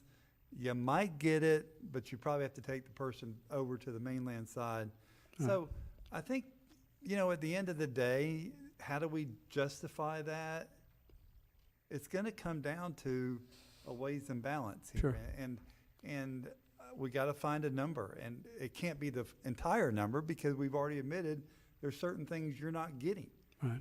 But what is that number? Yeah. And I don't know that number, and I think that's for them to come to us one day and say, here's what we think. And y'all to go back and talk about it to your neighborhood. So it sounds like the onus is on both of our parts. So I mean, for y'all to think about what the costs are actually associated, because as I bought land on the island, we had 5 or 6 day a week ferry service, so it was easy to get across and back. Now, let me ask you this: you have to pay $15 to go across and $15. No, it's $15 for a two-way. Once you're over. Two-way, yeah. $7.50 Yeah. one each way. Yeah. Okay. Yeah, right. Unless you have a trailer, and then it's extra money to run a trailer across. If you're running a trailer. Okay. Yeah, or any bigger vehicle. If you have something else you want to bring across, it's more money. All right, thank you, gentlemen. Thank you very much. Thank you, Mr. Chairman. You're welcome. Judith? Go ahead and let Chris answer. If I may, before Judith speaks, if we're grading roads on the mainland, not just grading, not adding material or anything, we're running about $200 a mile for road grading. This is fairly consistent to what the MSBU's are charging. Depending upon the size of the MSBU, they're anywhere from $100 to $190, $210 a mile. But we're right in that average. We're about $200 a mile to grade a road. And I just wanted to let you know that's where we're running. So if you start comparing that to what we would spend, their road mileage, it's 1.8 miles to the gate, and it's 0.8 miles of the paved road. So there's 2.6 miles of road on Drayton Island.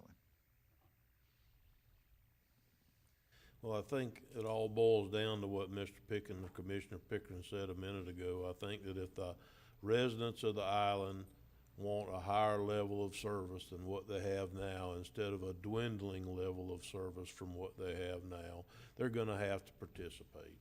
So that means that if they want the road graded more than once or twice a year, which is what's going on forever in the past since 1992, every now and then, they did it 3 and added something or whatever, but for the most, it was 1 or none, sometimes 2 times a year, they put a grader on the island. And so if they are willing to continue at that level of service and they still want their barge to run 1 or 2 days a week and what have you, so be it. If they want a higher level of service than that, then you're gonna have to participate in it, and that's just my opinion. Ms. Judith? Okay, thank you. Thank you all for being so patient on here. I know a lot of you have inherited this problem. The ferry, we know, has been in operation since 1940s. We know now that the road has been created in the 50s and it's now being accepted.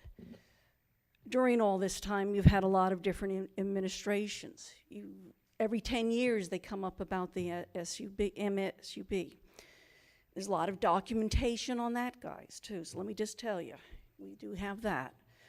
Chip was where he was part of the past administration when we brought forward the grant. The idea was we don't have any money to do maintenance on the ferry. Now keep in mind, now that we have officially accepted this as a county road, and it is a Class 1, all these years it should have been part of that 6-week maintenance program, including the paved road by contract, by resolutions. That was supposed to be done every 6 weeks. It has not occurred, therefore you've not incurred costs which you, by contract, had said you were going to do. Most of us islanders have been fine with that. We're fine if we get it graded once a year, because if you do truly have someone come over that can grade it properly with a qualified road builder, it will last. And some of the problem is the ditches, which have not been taken care of. We have horrible drainage problems. Again, that has not been done for years and years and years. You all have not incurred the cost. We have. We've done it with flooding. We've incurred property damage to not only to structures, but to cars.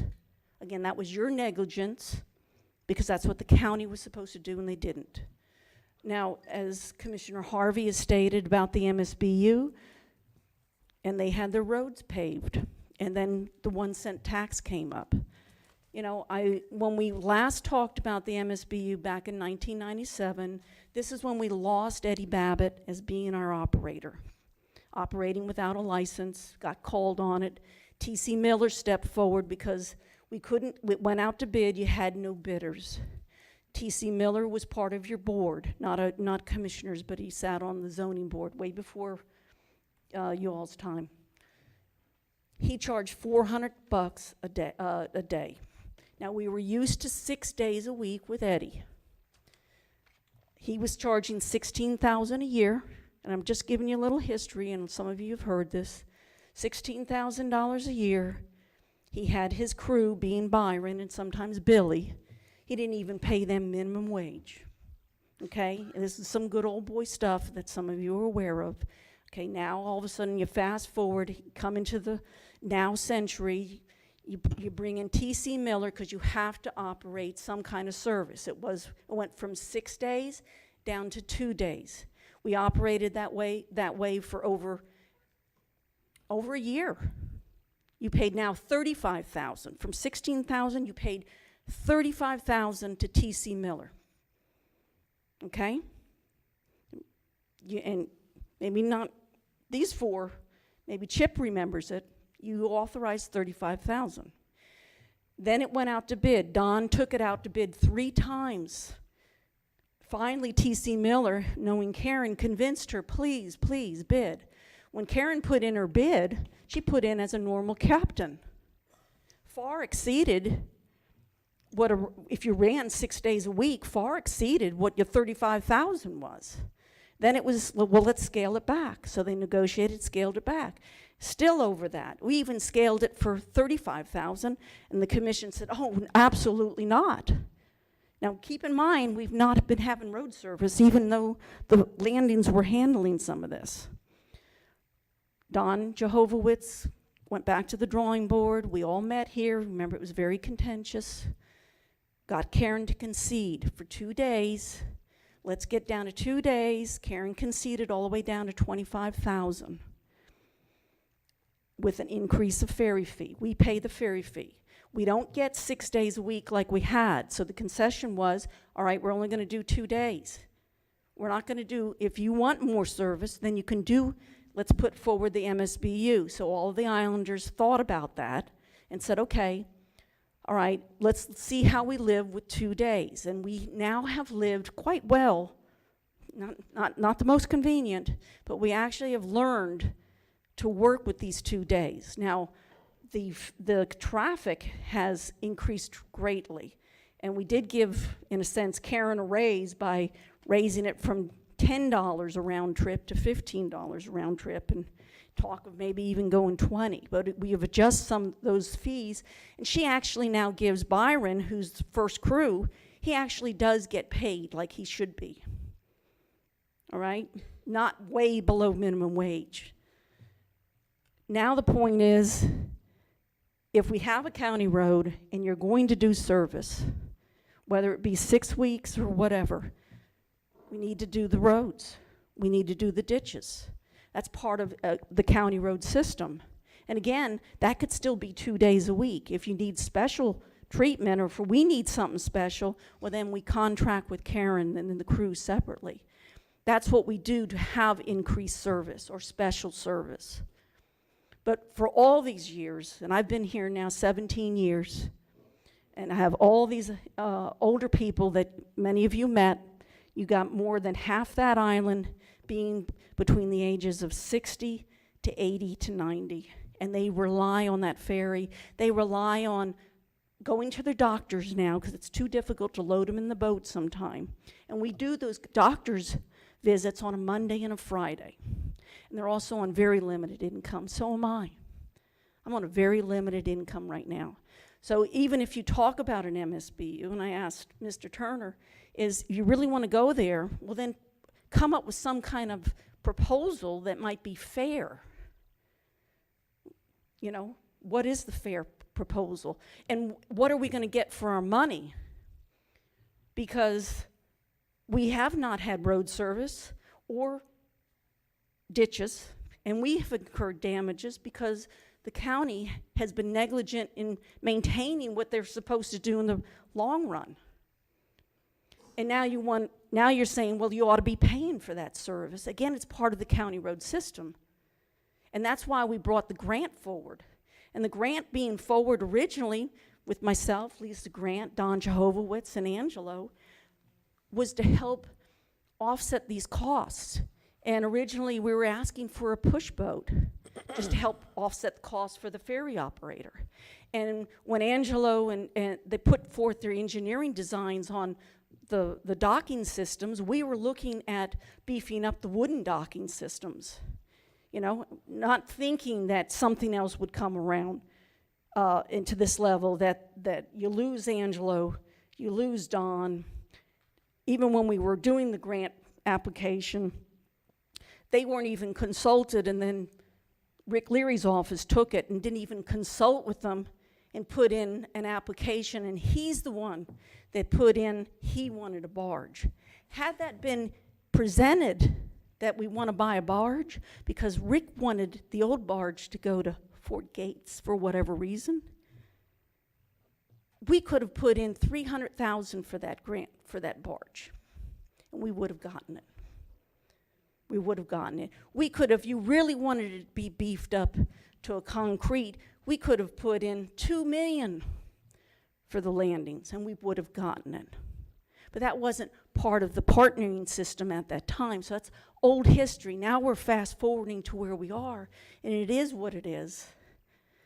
And unfortunately, if you don't move forward, then you're just walking backwards. And if we do move forward on the barge and beef up the landings as it is, I was there for the December 3rd meeting, along with Karen and Mike Nimitz. We had a very thorough discussion about doing the repairs on that barge, not the barge, I'm sorry, the landings. Yes, DOT was, oh, if you make it too big, if you make it too good, we're withdrawing. This went over and over until they finally got it through their head. It's got to last 5 years. So we do have a tonnage, but they do understand whatever we do, we need to make sure whatever repair we do has to last till they make it. Otherwise, Putnam County is going to endure more costs. So there's a little give and take on that. And as far as allowable costs on those 3 separate grants, one being the barge and the push boat, well, that has to be, those allowable costs have to be for those items. Under the landing and terminals, allowable costs aren't just repair, replacement, they're acquisitions of land, there's terminals, there's all kinds of things that you can do allowable costs for, just like Palaca has just done their marine land. Okay, big ad, in a big article in the paper. They built a marina or a terminal for less than $600,000. It makes you wonder, doesn't it? But if we move forward on this barge, which we need to do, which is also now going to, if we do that, if you build it, they will come, is going to increase some of the development on the island. Some of us will like it, some of us won't. But we have two islanders right now that would love, as soon as Brian's done with his one commitment, he wants 2 more houses. And I know the last house bid, he's probably got over 300,000 in it that he's putting back into this economy. And I'm sure, good Lord, by the time the tax assessor gets to him, his property's not going to be, his not taxable value isn't going to be 1,000. He's probably going to have a $400 or $5,000 tax bill. And if you allow the barge to go through so that more construction or more services can come through, the economy of these vendors increases because you want local people. You don't want to have to call somebody from Orlando or Jacksonville. This allows the growth to continue and the development, and we may not have the tax coming from the tax fund, but you do get additional funds from the ad valorem because it's going to increase these values. How do I know that they don't turn around and change our mill rate as you make the island better?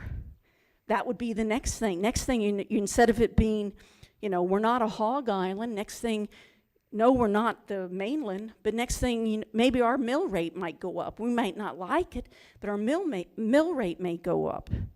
That does put more money into your pocket in the county. Plus economic advantages, because the more people who are there, myself, I know I spend $10,000 a year alone just for my little income to make me live on that island between groceries and gas. Mr. Sauter, I take care of him, he dumps another $12,000. We start atomizing all these residents, we've got at least $500,000 plus that we're contributing to the economic benefit of Putnam County. We're not taking all that up to Jacksonville or down to Orlando. Mr. It is Chairman, coming in. If I may, Judith, I appreciate all this, I truly do, and I understand the frustration of some of it, I get all that too. But we need to bring this around or we're gonna be here at 10 o'clock tonight trying to finish this up. So, One more thing and I'm done. okay. Is the fact is, I just need to give you, because that helped answer some of your questions that you couldn't understand how this happened. Well, this is how it happened.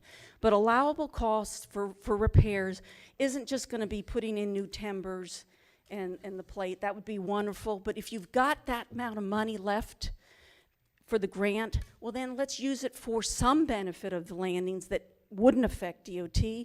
Let's put in electric motors for that, cranking up the ramps.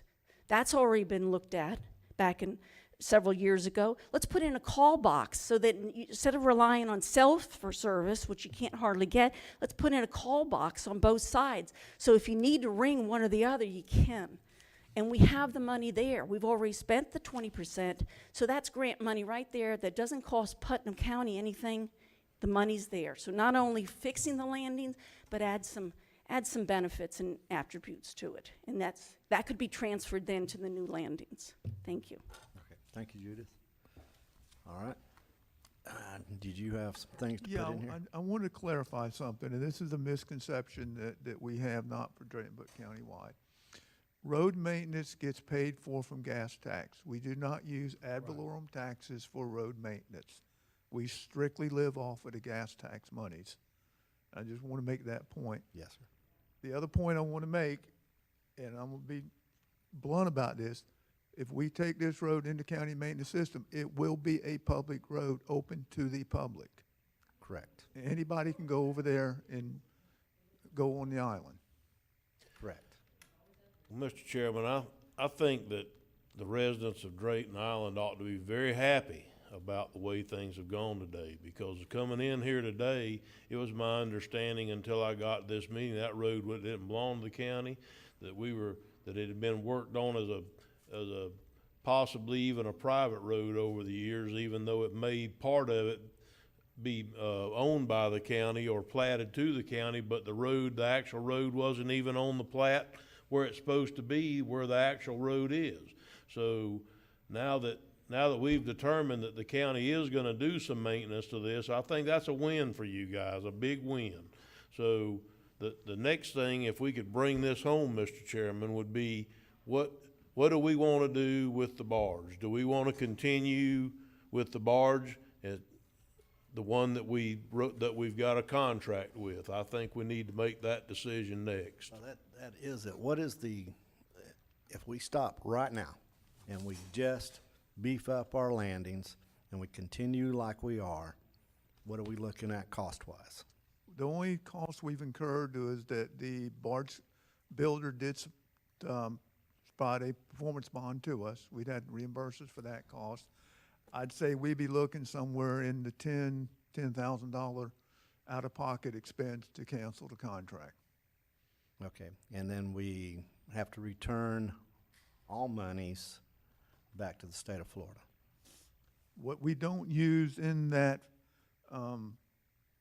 49 grant, yes, would go back to the state. So out of the 10, Mr. Chairman, out of the 10 grand, it may or may not, could be more or less. He's just Could be, making a yes, sir. guess, I'm telling you right now. But let's just say for the discussion, it is 10 grand. Then only 2 grand of that would be ours, 8 grand would be the state's, and the rest of it would go back, correct? Because the original grant was a matching 2080 grant. So basically, it would go back, it'd cost us $2,000, and we continue on.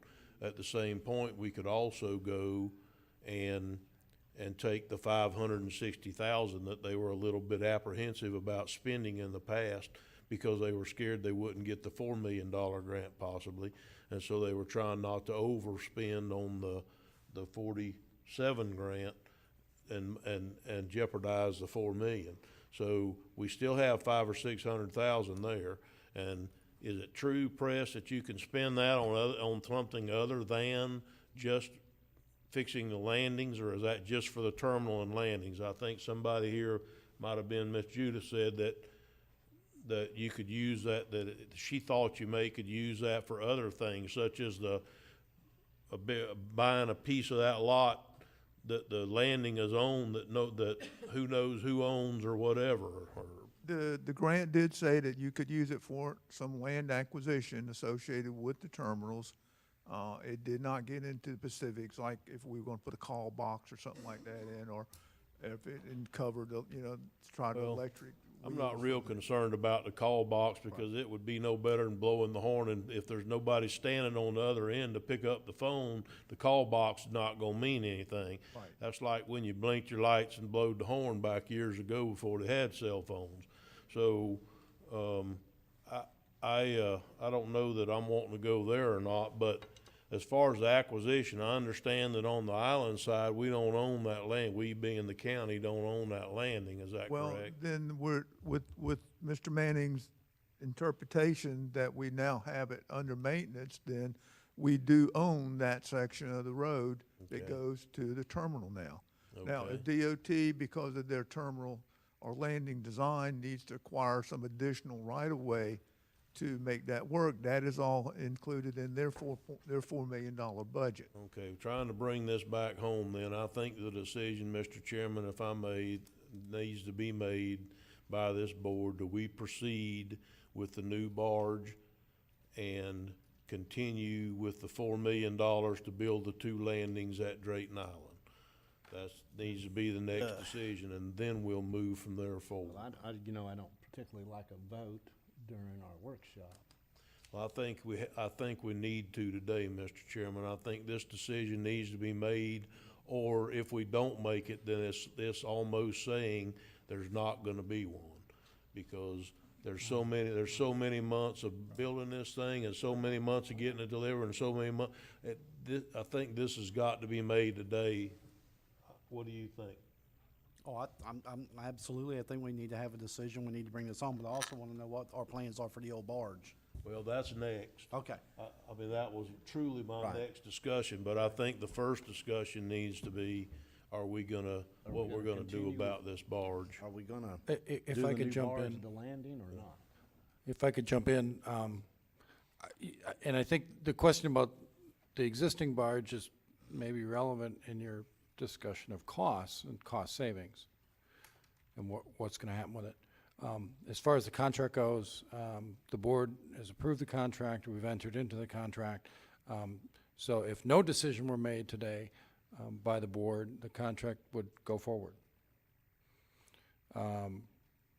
If the board did not want to move forward with the contract, then that would have to be an action, certainly of the board. But as it stands right now, it's just kind of been on hold, so there could be additional discussion. But the contract has been executed, it is a valid contract, and it, you know, if there's no other action by the board today, then that, you know, staff would go ahead and issue the notice to proceed and. But there's but a notice to proceed hasn't been issued, and so if Right, it if hasn't. they need direction from the board to either proceed with the notice to proceed or not, which means the contract would basically be null and void. There's no sense in dragging these people around.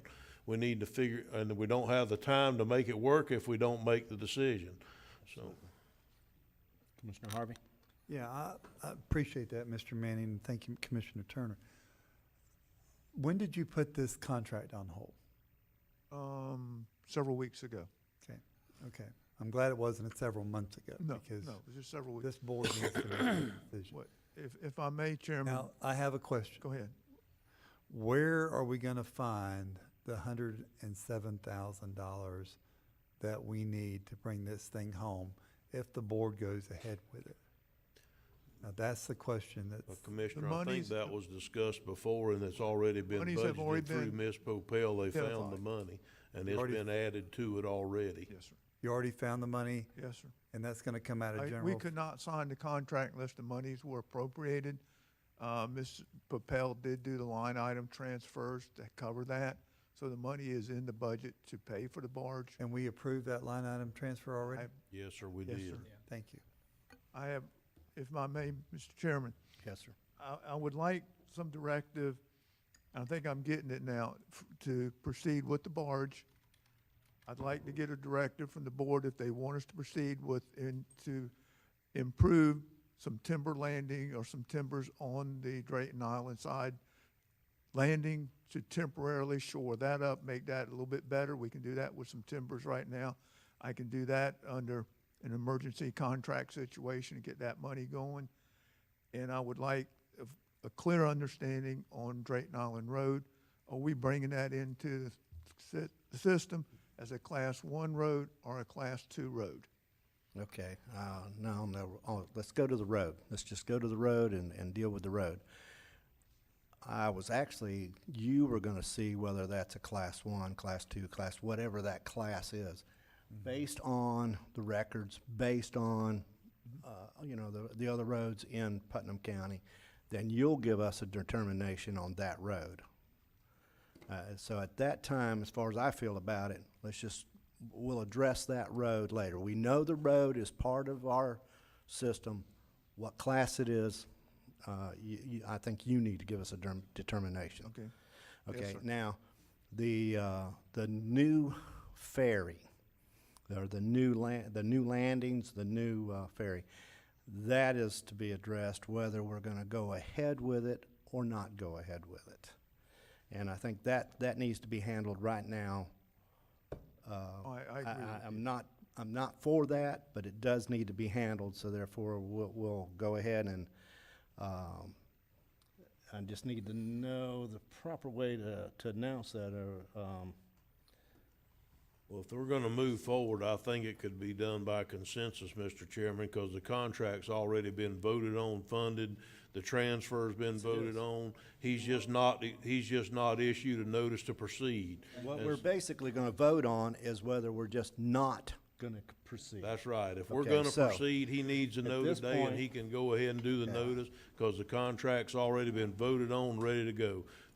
The only thing we should have to discuss today is if for some reason, we're not gonna carry on with that barge, then we need to do something where they can go ahead and cancel the contract. All right, now, so that at this point, I'm looking to whether someone will entertain a motion not. Oh, we don't need a motion. It's a consensus. Okay, so we don't need. You don't need a motion. The motion came when you all approved the contract. Well, that's my understanding. So it's our if we're not here, unless somebody wants to make a motion and you all want to vote on a Well, then in motion that case, we'll to just go down the rescind the board. contract, then what I'm hearing is, let's keep moving forward. Tony, Tony, if you will, go down the line. Yay, you want to go ahead? No, you don't want to This go is with ahead. the barge, correct? For the barge, the new barge. This is specifically the new barge. Yay, you do want to go for it. Nay, you don't want to go for it. Tony, if you would. Well, I have to go first. You want me to do it numerically? Yeah, I'd rather you do it numerically. Yes. District 2, Yes. District 3, Yes. District 4, Yes. District 5. District 5-5, yes. Okay, so, Mr. Chairman, please, if I may. So basically, we're gonna issue the notice proceed and build the barge. Yes, sir. Correct. I'll issue Okay. that tomorrow. Mr. Chairman, if I may continue this discussion to the next step. Yes, sir. We've kinda got the roads working. We've got the new barge working, which should make us get in a couple of years, should have the concrete landings working. We're gonna go and we're gonna take the 500 from number 47, project 47, and we're gonna take some of that money and we're gonna make these landings last until the new ones come up best we can, unforeseen a catastrophe or something. That is correct. Okay, the next step of this discussion is, are we gonna send that barge when the new ones gets here and gets set up? Are we gonna send that barge to Fort Gates? Cause that discussion hasn't been made by me. I've just been told that was the plan. So if that's been workshop voted on, if that has become Okay, yeah. ordinance sometime in If the you- past, or, I think if you don't mind, I'll take that and just kind of put it on hold. The Okay. Fort Gates, we have some situations that we're not totally sure on that as far as our landings, correct? Right. Okay, so forget the barge. Let's just worry on Drayton Island at this point. I thought we were done with that, sir. We're gonna Drayton move with the Island. proceed, we're gonna do the repairs, we're going with the barge. So the Drayton Island discussion is done. Fort Gates will come up at a different time. Yes, sir. And I think at this point, I'm gonna call a short 2-minute recess before we come back. Okay, different time than what? Than today, Fort Gates?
right, Mr. Turner? Okay. With all the motion going on, let's keep things moving and let's move on. You still had some more things on Fort Gates? Okay, so can we continue, Mr. Harvey, while you're doing whatever you're trying to get set up? Okay. Fort Gates, okay, in a nutshell, basically on Fort Gates, we have the SCOP grant that we can't spend on, that was for the roads. Yes, sir. And we can't spend any more of it because we can't go into the forest. And we've already paid from there up to the other way, even though, and we don't own the land on either side probably. And so I'm trying to be as nice about it as I can. So Yes, sir. probably we don't own the land on either side. And so the Project 48, which we have, $500,000-600,000 left in that one too. What could Project 48 be used for?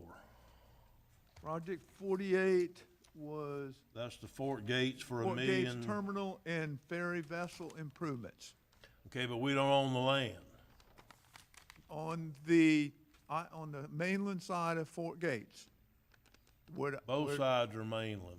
On the mainland side. Our side. Our side, yes, Okay. okay. You're not speaking the language. Okay, on our side, we have an easement from the federal government from 1925 for a triangular piece of land that the county can use, and the verbiage in that easement said if the ferry operation ceased, then that land would revert back to the federal government.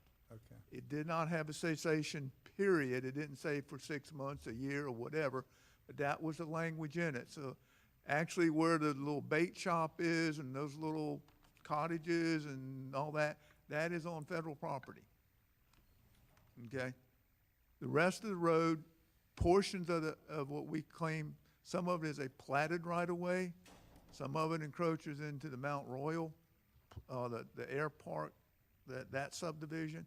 Some of it does encroach into the state property, and that's why we're getting the easement on that to clear that up.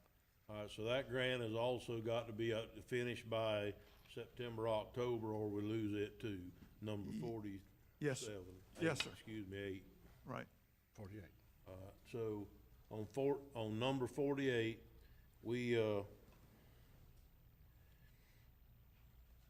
and that's to shore up the landings, and they're torn up now as well as the existing barge is sunk, correct? He did get the barge refloated, but I'm understanding it still has some damage to it. So it's still not operable? It is not Are operable. the landings operable? Landings are not operable. Okay, so but we have $500,000, of which, well, we still got to pay 120 of it, give or take a few thousand. The Fort 120 of Gate- it, we still got to pay. Right, the Fort Gates Ferry, the Fort Gates Terminal, that's the one we had designed and put out the bid, and the bids came in. We bid it twice. The first bids were 1.5 million. We did some value engineering, tried to cut it down. We put it out to bid again. Second bid came in at 1.14 million. So we're still $500,000 over budget on the landing. Okay, so basically what we need to do is take our engineering and what we paid for, and if we want to move forward on it, we've got to go back to DOT and ask let them have this money back and ask for another grant with our engineering. We could do that, but there's no guarantee we would get it. I understand that we're not gonna guarantee, but I'll tell you, I can make one guarantee sitting in this room today that I ain't voting to spend another $500,000 on Fort Gates Ferry, including, in addition to what we've already done. And that's the only guarantee that I can make, is I'm not voting for that today. So the way that we get out of that is we basically say we're done with Fort Gates until some point in the future, and that the barge, that the existing barge be either sold as excess equipment or sold to somebody that's gonna build bridges or something up and down the river, whatever. I mean, dock guy or whatever, we can sell it as an excess piece of equipment at one of our auctions, or put it up into one by itself, correct? That would be a question that Stacy would have to answer, but my understanding when I got here, Mr. Leary told me that his plan was that when we got a new barge from Drayton Island, the old barge would go to Fort Gates. Other than that, I have I no, understand that was Mr. Leary's plan, but he's not with us any longer. not with us, and so it's I wide don't know open. that that's my plan. I don't know what the other commissioners are thinking about, but I don't see where, you know, being in the ferry business is a little tough to swallow anyhow. But we need to do it, but we don't really necessarily need to be in the ferry business at Fort Gates, because that's more of a recreational type ferry versus a livelihood ferry like is at Drayton Island. So to me, it's two different animals altogether. We don't own anything on either side of it. Right now, we don't own the barge. If we send that barge down there, unless we either give or sell it to somebody else to run it, and that person wants to buy it, then we've just doubled our liability is basically what we've done in the whole operation to start with, where right now in the current operation, we don't have any. Yes, sir, you're correct. Okay, well, You're right, yeah. I wanted to discuss that here. I don't think that has to be dealt with today, because we're several months off, but now we have a thorough understanding of what's going on. And, we don't have the money to fix the landing, and the little bit of money that we have won't do much of anything to it anyhow at Fort Gates. So, I mean, I don't know that anything's got to be done any further than that today, Mr. Chairman, unless Mr. Tompkins thinks there is. Yes. Well, Mr. Chairman? Yes, sir, go ahead. First of all, let me say thank you for the lively discussion we had. I think we really was able to get a lot of things done today. There might be a little bright light on the horizon, so if we can, let's just, hang on a minute and we'll see how that comes, okay? Okay, and I did have a question for Commissioner Lible. Isn't the Fort Gates ferry part of the trail system though? Black Bear Highway? Scenic Black Bear, which is Right. a federal program. Okay, so that has Don't nothing get to a black do. bear on that with- barge. It's, That has brought 'em to nothing get to on, do with buddy. some of the Encouraged. trails and everything that you're involved in then. not at all. Okay. Although it so- would enhance them greatly, but that's a whole nother discussion. Okay. We're not. What do I'm you with got there, Carl? Commissioner Turner, that we don't need to discuss this any further. Okay. Did you have anything else there, Mr. I was Pickens? gonna continue the discussion a little bit. We can table it. Okay, But well- this is Fort Gates is probably the oldest operating ferry in the state, right? Do you That's what we've think, been just told. your quick opinion, tying this into, to that, the historical portion, and then into the Black Bear Scenic Highway, that we could go back to DOT and say, hey, look, we just don't have enough money, consider this, this, and this, and maybe come back with a grant that would take care of it. And this, if we just opt out of this altogether and we don't get another grant and this ferry doesn't ever run again, that doesn't affect the SCOP portion of the road. No, Fort sir, Gates Ferry does Road, not does it? affect the SCOP grant at all. Okay. Okay. All I right. think it's possible to, are there grants out? Did you have any idea? Well, as you well know, DOT works on a 5-year work program. So even if we apply for a grant next year, because their cycle's already started this year for next year, because their fiscal year starts in July. So, July of 18 is their 19 money. So even if we did apply for a grant, we would probably looking at 2024, 2025 to actually get monies for it, to get into their work program. As I said, there's no guarantee to that. That's the direction that we'd have to get from you gentlemen, what you want us to do. Okay, thank you. Commissioner? Go ahead. Are we done with that conversation on Fort Gates? Yes, sir. Okay. Last week, I got a call from Congressman Yoho last Wednesday. Shared it with our administrator. So I'm going to let the administrator, brought Mr. Allen. I forgot your last name, sir. Harrison. He's take Greg's place over with Congressman. He's fixing to be leaving here in a few minutes. So, Mr. Suggs, if you can briefly kind of tell the board what Congressman Yoho has requested, and maybe press some of this, you might find some light here at the end of the tunnel. Yes, sir. Mr. Chair, Commissioners, the email from Congressman Yoho's office was requesting any information that we may have on any unfinished projects and projects that we're having difficulty bringing to fruition. He's asked us to compile a list of those projects and give him a background on those projects, where we're at and the cost of those projects. And I can tell you, I can email out this list as well. Some of the projects that's just kind of briefly been touched on are projects like 9 Mile Swamp, Georgetown Boat Ramp and Park, East Palatka Water and Federal Park, the East Palatka Sewer, roads such as Holloway, Ashley Lake, Susan Drive, things like our business park, our barge port, and trails. These are some of the ideas that we were just kicking around very briefly on some things that we may want to try to get some background information on and send to Congressman Yoho's office to try to help fulfill this request from Congressman Yoho's staff. So what I would like to do is I will send out an email later today and asking each of the commissioners to respond only back to me if there's any other projects that you may think of, and I'll press also want you to be included in that. Yes, sir. And we'll just go from there. I mean, this is a very short time window. Again, kind of like the presentation last night, Commissioner Turner. It was an email that we need to try to get together real quick and get some information back. I'm sure we can do some follow-up emails after that, but I'd like to go ahead and at least get some list generated on some of the things that we may be wanting to talk about.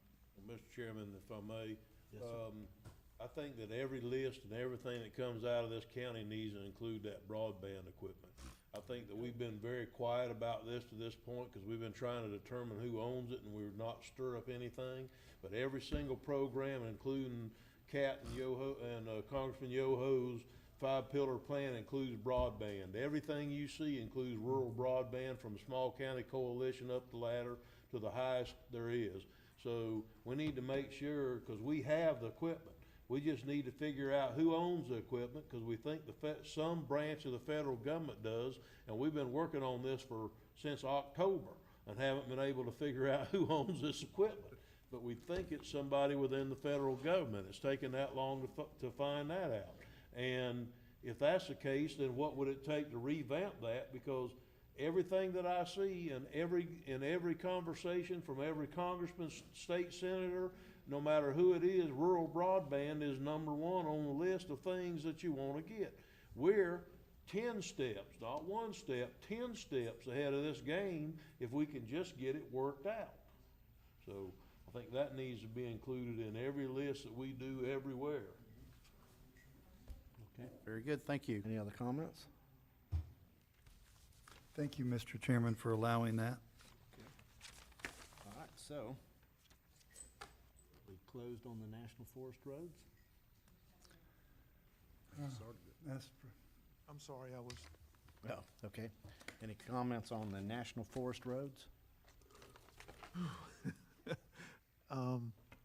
not really. I mean, we have, turned the maintenance back over to the Forest Service as the stipulations of our contract. I have not heard anything back from the forest ranger or on that. I understand that they are grading the roads at least once every 2 months or so, and they seem to be doing a fairly decent job of it.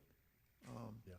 That's the only report that I've gotten. I did get a communications from the Postal Service several weeks ago confirming that the county was not doing maintenance, and my understanding is that the Postal Service has stopped delivery in the Forest Service almost completely, and they set up a mail kiosk at Salt Springs. That's the only report that I've heard, the only interaction I've had concerning forest roads in the last several months. Mr. Chair, I might be able to add a little to the discussion here. If you remember, I sent an email out to all the county commissioners a couple weeks or so ago, following a conversation I had was with Ms. Kat Kamick of the Congressman's office. The discussion was for the county to, if we were willing to take in any of the roads within the forest, if we would let them know what those roads might be, they would try to get funding for us, was I believe it's what the email said that I sent out to each of the commissioners. And so that was the reason why the Forest Roads was put on this agenda was to have any conversation that we may need to have today with all 5 elected officials and with our Public Works Director right now. But it's just my understanding, Press Please correct me, so we've been asked to leave the forest at this point because they're not our roads, they're federal roads. Right. And maintenance of those roads would be left up to the federal government to provide. That is correct. I think some of the conversation, and I believe Commissioner Lowry, well, you brought it up at the last meeting, was due to a comment that was made. And so a follow-up with that conversation was, okay, would the county be willing, and if they were, which of the roads in the forest would they be willing to take into their scheduled maintenance if we could get some type of federal funding to pay for the maintenance? And that is the last and only conversation that I've had. And agreement. Yes, that's the last and only conversation that we've had. If I'm not, we let Orange Springs take care of the maintenance in there because of the cost of running our equipment down there. Am I correct? What we did was we piggybacked on the Forest Service contract. They use Orange Springs to grade all the forest roads. It was more economical for the county to piggyback on that contract, and we paid Orange Springs almost $60,000 a year to maintain, I think it was 11 roads out there, but those roads were owned by the federal government. And I'm gonna ask Mr. Manning to chime in that one of the things that we were kind of dinged on was that we were spending taxpayer dollars on roads that the county did not own. Well, in this case, if Ted Yoho can get funding, wouldn't it be advantageous just to have the forestry pay Orange Springs to take care of these roads, or do we want to step in the middle of that? Well, I can't disagree with you. If it were to be something that the county was interested in taking back over, correct, we would need an agreement with the Forest Service and the funding source from them to pay for it, because Mr. Tompkins is correct. The auditors pointed out that we were spending Putnam County taxpayer money on roads that we did not own. They weren't county roads, and we're not allowed to do that. So we can, by an interlocal type agreement, we can, and funding, we could certainly do that, but, yes. Well, I was just saying. If they have the money and they have the contract, it seems to make sense. Why don't they just go ahead and do it? Why don't they just have them do it? Why do we need to be the middleman that says, because we're not gonna do it anyway ourselves. We're just gonna hand the money off. Right. And say, handle this. Chairman Goddard, the meeting we had with Kat and the forest people was that she was going to try to get additional monies appropriated to the Forest Service to increase their budget to be able to take better care of the roads. It was not. Right. Because when we had the meeting with the Forest Service and the group, we went to Ocala and met with them, that the federal government does not do interlocal type agreements. They don't have a vehicle to do that, because that was discussed. Okay. Okay. Any other? Mr. Chairman, the problem with all this is that they've made about 5 comments over the last 6 months. They're gonna pour money out till 2020, and then they're gonna wean us off. Yeah. So if we start in this project, even if we get it all lined up and do an interlocal agreement and everything else, in about 2 or 3 years, they're gonna say, okay, well, y'all just go keep doing it by yourself for a while. Yeah. So I think we need to stay as far out of that as we possibly can. That's just my opinion. All right, any other comment on the National Forest? Wave and support. Just the fact that they have Putnam County property and pay taxes to this county, it binds us a little more than we're making believe here. I don't have the answer, but Yeah, I it's think- not that easy. Yeah, I think so too, but I don't have the answer for it. But the answer was that Congressman Yoho was gonna find some extra money. Department of Interior. Yeah, and then they would be able to grade them, so. But they're not our roads. It'd be no different than working on a private road. It'd be a federal road, and, the auditor said. But Yes, sir. I don't argue that one bit, but to the point that they can't get in and out is atrocious. We can't turn our backs on that. And it's gotten to that point and continues to do that sometimes. They've been a little better lately, but still, when they have an emergency, it needs to be addressed by the Forest Service or somebody. they have property, they're taxpayers. They have a right, you know, to be able, even if it's a private road, if you treat it that way, and the ambulance can't get there, there's an expectation that they should be able to get out. You know, I believe that. And I think that we gotta continue finding a solution. I don't know what it is, gentlemen, but, you know, we can't turn our backs on those constituents. I don't believe it. Okay. Any other discussion? All right, let's move on to our loans for dirt to pave projects. Mr. Chairman. Yes, sir. Chris, how far are you from having an idea of how many roads you've got and just an absolute shotgun estimate on what you think it's gonna cost? Because I think for us to do this, and I'm gonna try to get through this as quick as I can, Mr. Chairman. I think for us to try and come up with how much money that we're gonna borrow, I mean, obviously, we could spend 40 million if we had it, on all the roads and what have you. So, in order to determine how much that we can borrow, I think that we've got to first determine how much we can afford to pay. Number one, from Better Place Plan on the payments, and also from the road tax, if we use part of that, the gas tax, if we use part of that money for recovering or resurfacing of the roads, because that's what that's used for. So if we can determine the payment amount and over the life of the current Better Place Plan, because it's my understanding if we go outside of that, we've got to start banking money to cover the payments past the end of the funding source that we use. So we need to determine how much we can afford to pay, for how many years that we've got till the current Better Place Plan is over with, and we can determine then how much money we can borrow. And then at that point, we need to start determining which roads we're considering doing, because what'll it take, a year to put this together? The loan, the bond, or what the bond issue, or whatever we're gonna do here? What did they do last time? Did they do bonds or loans? It was a bond. We was started at the before bank, my though. time, but I'm sure it's gonna take you. Short term with, I can't remember the name of the bank, but Tim found us a loan that got it started until the bonding process took place. Okay, so I think the first thing we've got, unless nobody's for this, I'm just assuming that everybody's for it. I mean, so if that's the case, then I think we need to determine how much we can borrow and what it would cost us to borrow it for that period of time, because it's got to end at the end of the current funding source, I understood from the audit. And so, I think that's about where we are right now. If by consensus this board wants to look into it further, then we need to, number one, have the budget officer, if she ever shows back up to work again, have her determine how much, in her opinion, that we could fit in there, or maybe the administrator could work on what he thought his part was.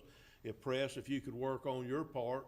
Yes, sir. To see how much of that you think you could give up and still be able to maintain your things that you do as you go along, then we'd be able to know how much, if we're only gonna borrow $2 or $3 million or $4 or $5 million, I don't even think that's worth it. But if we could get 12, 15, $20 million, then we could do a lot of paving at asphalt at $87 a ton. I'd like to take that savings from the asphalt and compare it to the interest amortization when we get to the numbers at that point. Very good point, Commissioner. Very good point. Well, And like to see what- As I said, we get $2 million a year from Better Place funds for dirt to pave. I get approximately $1 million a year at a gas tax. So if we could do a significant portion, 1.6, 1.7 million out of the Better Place funds to pay the debt service on whatever amount we could borrow that would give us, I would still have the $1 million a year to put towards resurfacing to try to keep our existing paved roads in a decent shape. But if I could get $15, $20 million, we could pave some in the neighborhood of 50 or 60 or 70 roads. Okay. Commissioner. Yeah, thank you, Mr. Chairman. But we might could leverage that money with the new Trump administration infrastructure package that's coming out. We might very well could show them, and you're trying to work on a master roadway plan and drainage plan. That is correct. So we could show the federal government and the state government, could very well leverage that money to do very well, not just talking about asphalt savings, but talking about maybe paying a third and somebody else paying a third and somebody else paying, or even 50 cents on the dollar. We could possibly really stretch this money but I need to see a plan. I need to see. Yeah, I need he to hadn't see a done big that, and he's talking federal projects. I don't think, it'll be nice if it comes all the way down to the county, but I don't, unless, Commissioner, according to Congressman Yoho, that they're looking for ways to help us out right now. No, it may never come to fruition, but it's absolutely worth going and asking the question. You don't get any cookies from the cookie jar unless you ask, can you take the top off? well, I agree with you. If You that sneak out happens. there and do it. But you just said it right though, Commissioner Harvey. I wanna see the plan. I want to see a plan. Yeah. We can do a plan, but Commissioner Lible, you and I both know that majority monies that come from the federal government get delegated to the DOT, and it goes through the Planning Commission, the TPO, which we are not a voting member of. That's exactly and we right. get nothing. But that might put us in a special niche That's right. if it comes Okay, out, so. you and I both have had this. We have, and it frustrates me to no end. The TPO won't take us in because we're not contiguous to the other northeast Florida counties, and it's not fair, and we're kind of on our own because the TPO in central Florida and south of here in Daytona don't take us either. We're kind of an island, speaking of islands today. That might not be a bad thing, and you're Yeah, correct. you're right, we could be a Might niche have a for us. little more leverage. We could prove our point through congressmen. We could possibly get a special deal. And I've said from day one since I've been here, I talked to Secretary Evans in length about if you could give us a 5-year funding on scrap and SCOP and the other one, I can't remember the other one that they have. If you could say, well, your Putnam County is going to get, $1 million a year for that's $5 million. We add our $5 million, now we got $10 million. Let us do the roads we want to do. They don't care which roads we're doing. It's pretty obvious of that. So, we could easily stretch that money out. Well, just to let you know, DOT this year cut us back to one project submittal. I know. Scrap, stop, whatever we going after, do it's that. one submittal this year. But since I've got the floor, let me say this. I think it's very important, and I've said this for a long time now, and it looks like we're finally starting to, we gotta bring these commitments in. We made promises, we threw a number on the wall, only to realize that none of those numbers were correct, and we can't do the projects we got there. So let's just fess up and go, yeah, we can, no, we can't. Here's what we need help on. Sorry, our eyes were bigger than our wallet. We were expecting better, but we didn't get it. Whatever the reason. And then let's just be honest and say, okay, from here, clean slate. You already said DOT is not going to allow us to throw that number on the wall anymore. That is correct. Okay. Thank you. Okay. Thank you, Mr. Chairman. Well, Mr. Chairman, if I may, so basically, if I'm understanding correctly, y'all are gonna move forward with a list and see if you can participate in the funding, and I know that you want your whole $1 million you're getting now, but I ain't gonna be for that. If we're gonna spend a third of this money on resurfacing roads that we're gonna get, then I think that the gas tax should pay a little bit of the payment going forward. That is a decision for you to make, but I'm just giving you the Don't dollar blame me. amounts If that I I was get sitting every in year. your seat, I'd want $1 million too. I get it. All right, so, Okay, All so right, we let's can wrap. move forward with that, you think, about putting this plan together? Yes. I think that the next time we have this discussion at whatever workshop we have it, if, the board members agree, I think that Mr. Smith ought to be here, and where he can start talking about what we did last time as far as how he put it together, where the bonds came from, that sort of thing, and what we need to do to get it started if we decide to move forward. Okay, well, Just my opinion. Mr. Administrator. No, sir, I think enough's been covered here today. I only have one request, is there's the event this Saturday night supporting the chamber, which the county has a table there. So if I can just, in the next couple of days, if you guys can just send me a quick email or whatever, if you can or cannot be in attendance on February 17th out at the fairgrounds that evening, I'd be taking my wife off for anniversary weekend. Okay, so I'll let Commissioner you know. Harvey is out. My company actually bought its own table, so while I Commissioner- appreciate it, I, Okay, have another seat already. okay, As far as I know, I'll be there and my wife Okay. will be there. all right, Holly and I'll be there. okay. Liz and I will be there. Excellent, excellent, thank you. That's table 8, 2, 4, 6. That's it, perfect. Mr. Chairman, before we end, I really want to commend this board and you today. I know we had some major discussions, but they needed to happen. And I really, Commissioner Turner, thank you. Commissioner Pickens, Commissioner Lible, thank you very much. And Press and James and Mike, I mean, we've been needing this conversation. And if you'll get us a copy of that paper that you have, I appreciate it. So, Mr. Chairman, thank you very much. Okay, you're welcome. Any discussion? Yes, one quick thing before we quit, Mr. Chairman. Oh, I'm sorry. It doesn't pertain to the Port Authority. correct? Yes. Okay, well, we're gonna close this and then Okay, move to the excuse Port me. Authority. So if there are any other discussion, What are we gonna, oh, Okay, all right, let's go. then this meeting's closed and we'll reconvene. on the, we'll reopen the Port Authority workshop. Yes, I just wanted to give you a real quick update on where we're kind of going with this. We've ran down the balance sheet, we've ran down the list of assets as far as we know what we think they are. We haven't been able to run out some minor things, and I've still got to meet with Tim Parker a little bit more on it, and what I'm trying to determine are things like, I've been told things by certain people that's been around in the past, and I don't want to mention any names because I feel like I'd be throwing them under the bus. But I've been told things like when the USDA came in and financed the jail that they made them do it in the Port Authority's name because the land was in the Port Authority's name, and USDA wouldn't float the loan without it. But it could have been during that time that all they made them do is just sign a paper and transfer the, or give them transfer of the land in case it ever defaulted. I mean, I don't know, but those are the kind of things that I'm having trouble running down. And because nobody but Mr. Lible was here during all that went on, and I can't talk to him about it except in one of these meetings.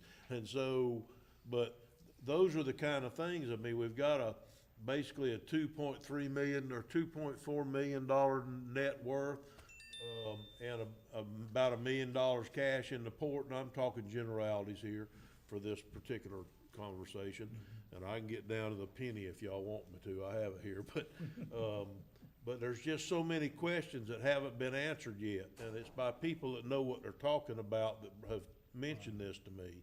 It's not someone off the street, it's somebody that was involved in this building.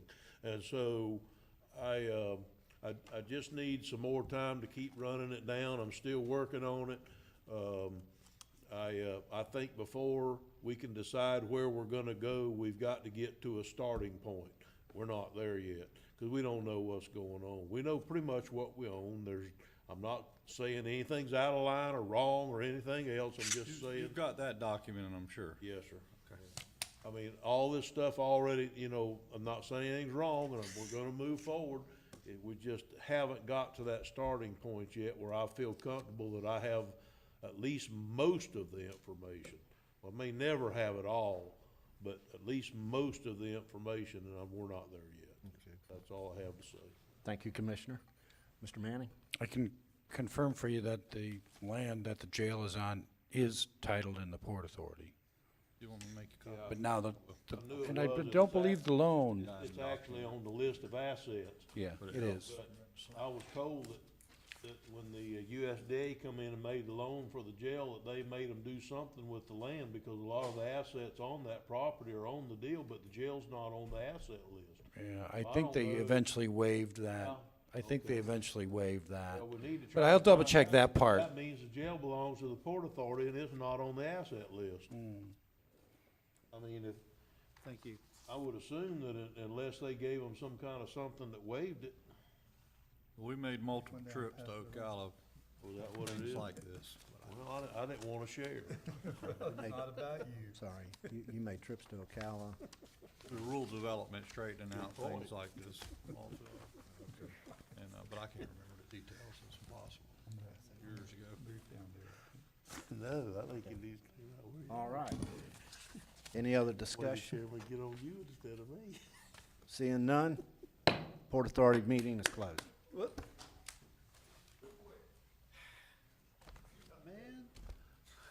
Barge facility, the boat is gone, the renovation's been done, so our dock is now cleared. He moved out this week. Crowder Gulf is finishing up their hurricane debris from the river. They'll be gone by the end of the week, so we are completely empty now at the barge port. Did you get that, Tony? Okay. Thank you. Well, that's part of the Port Authority business. So, That's it. we heard anything about the guy that wants the lease on the building? Hadn't talked to press yet. Okay. We can talk more about that. I think we're adjourned. Well, in private, outside of the meeting, we heard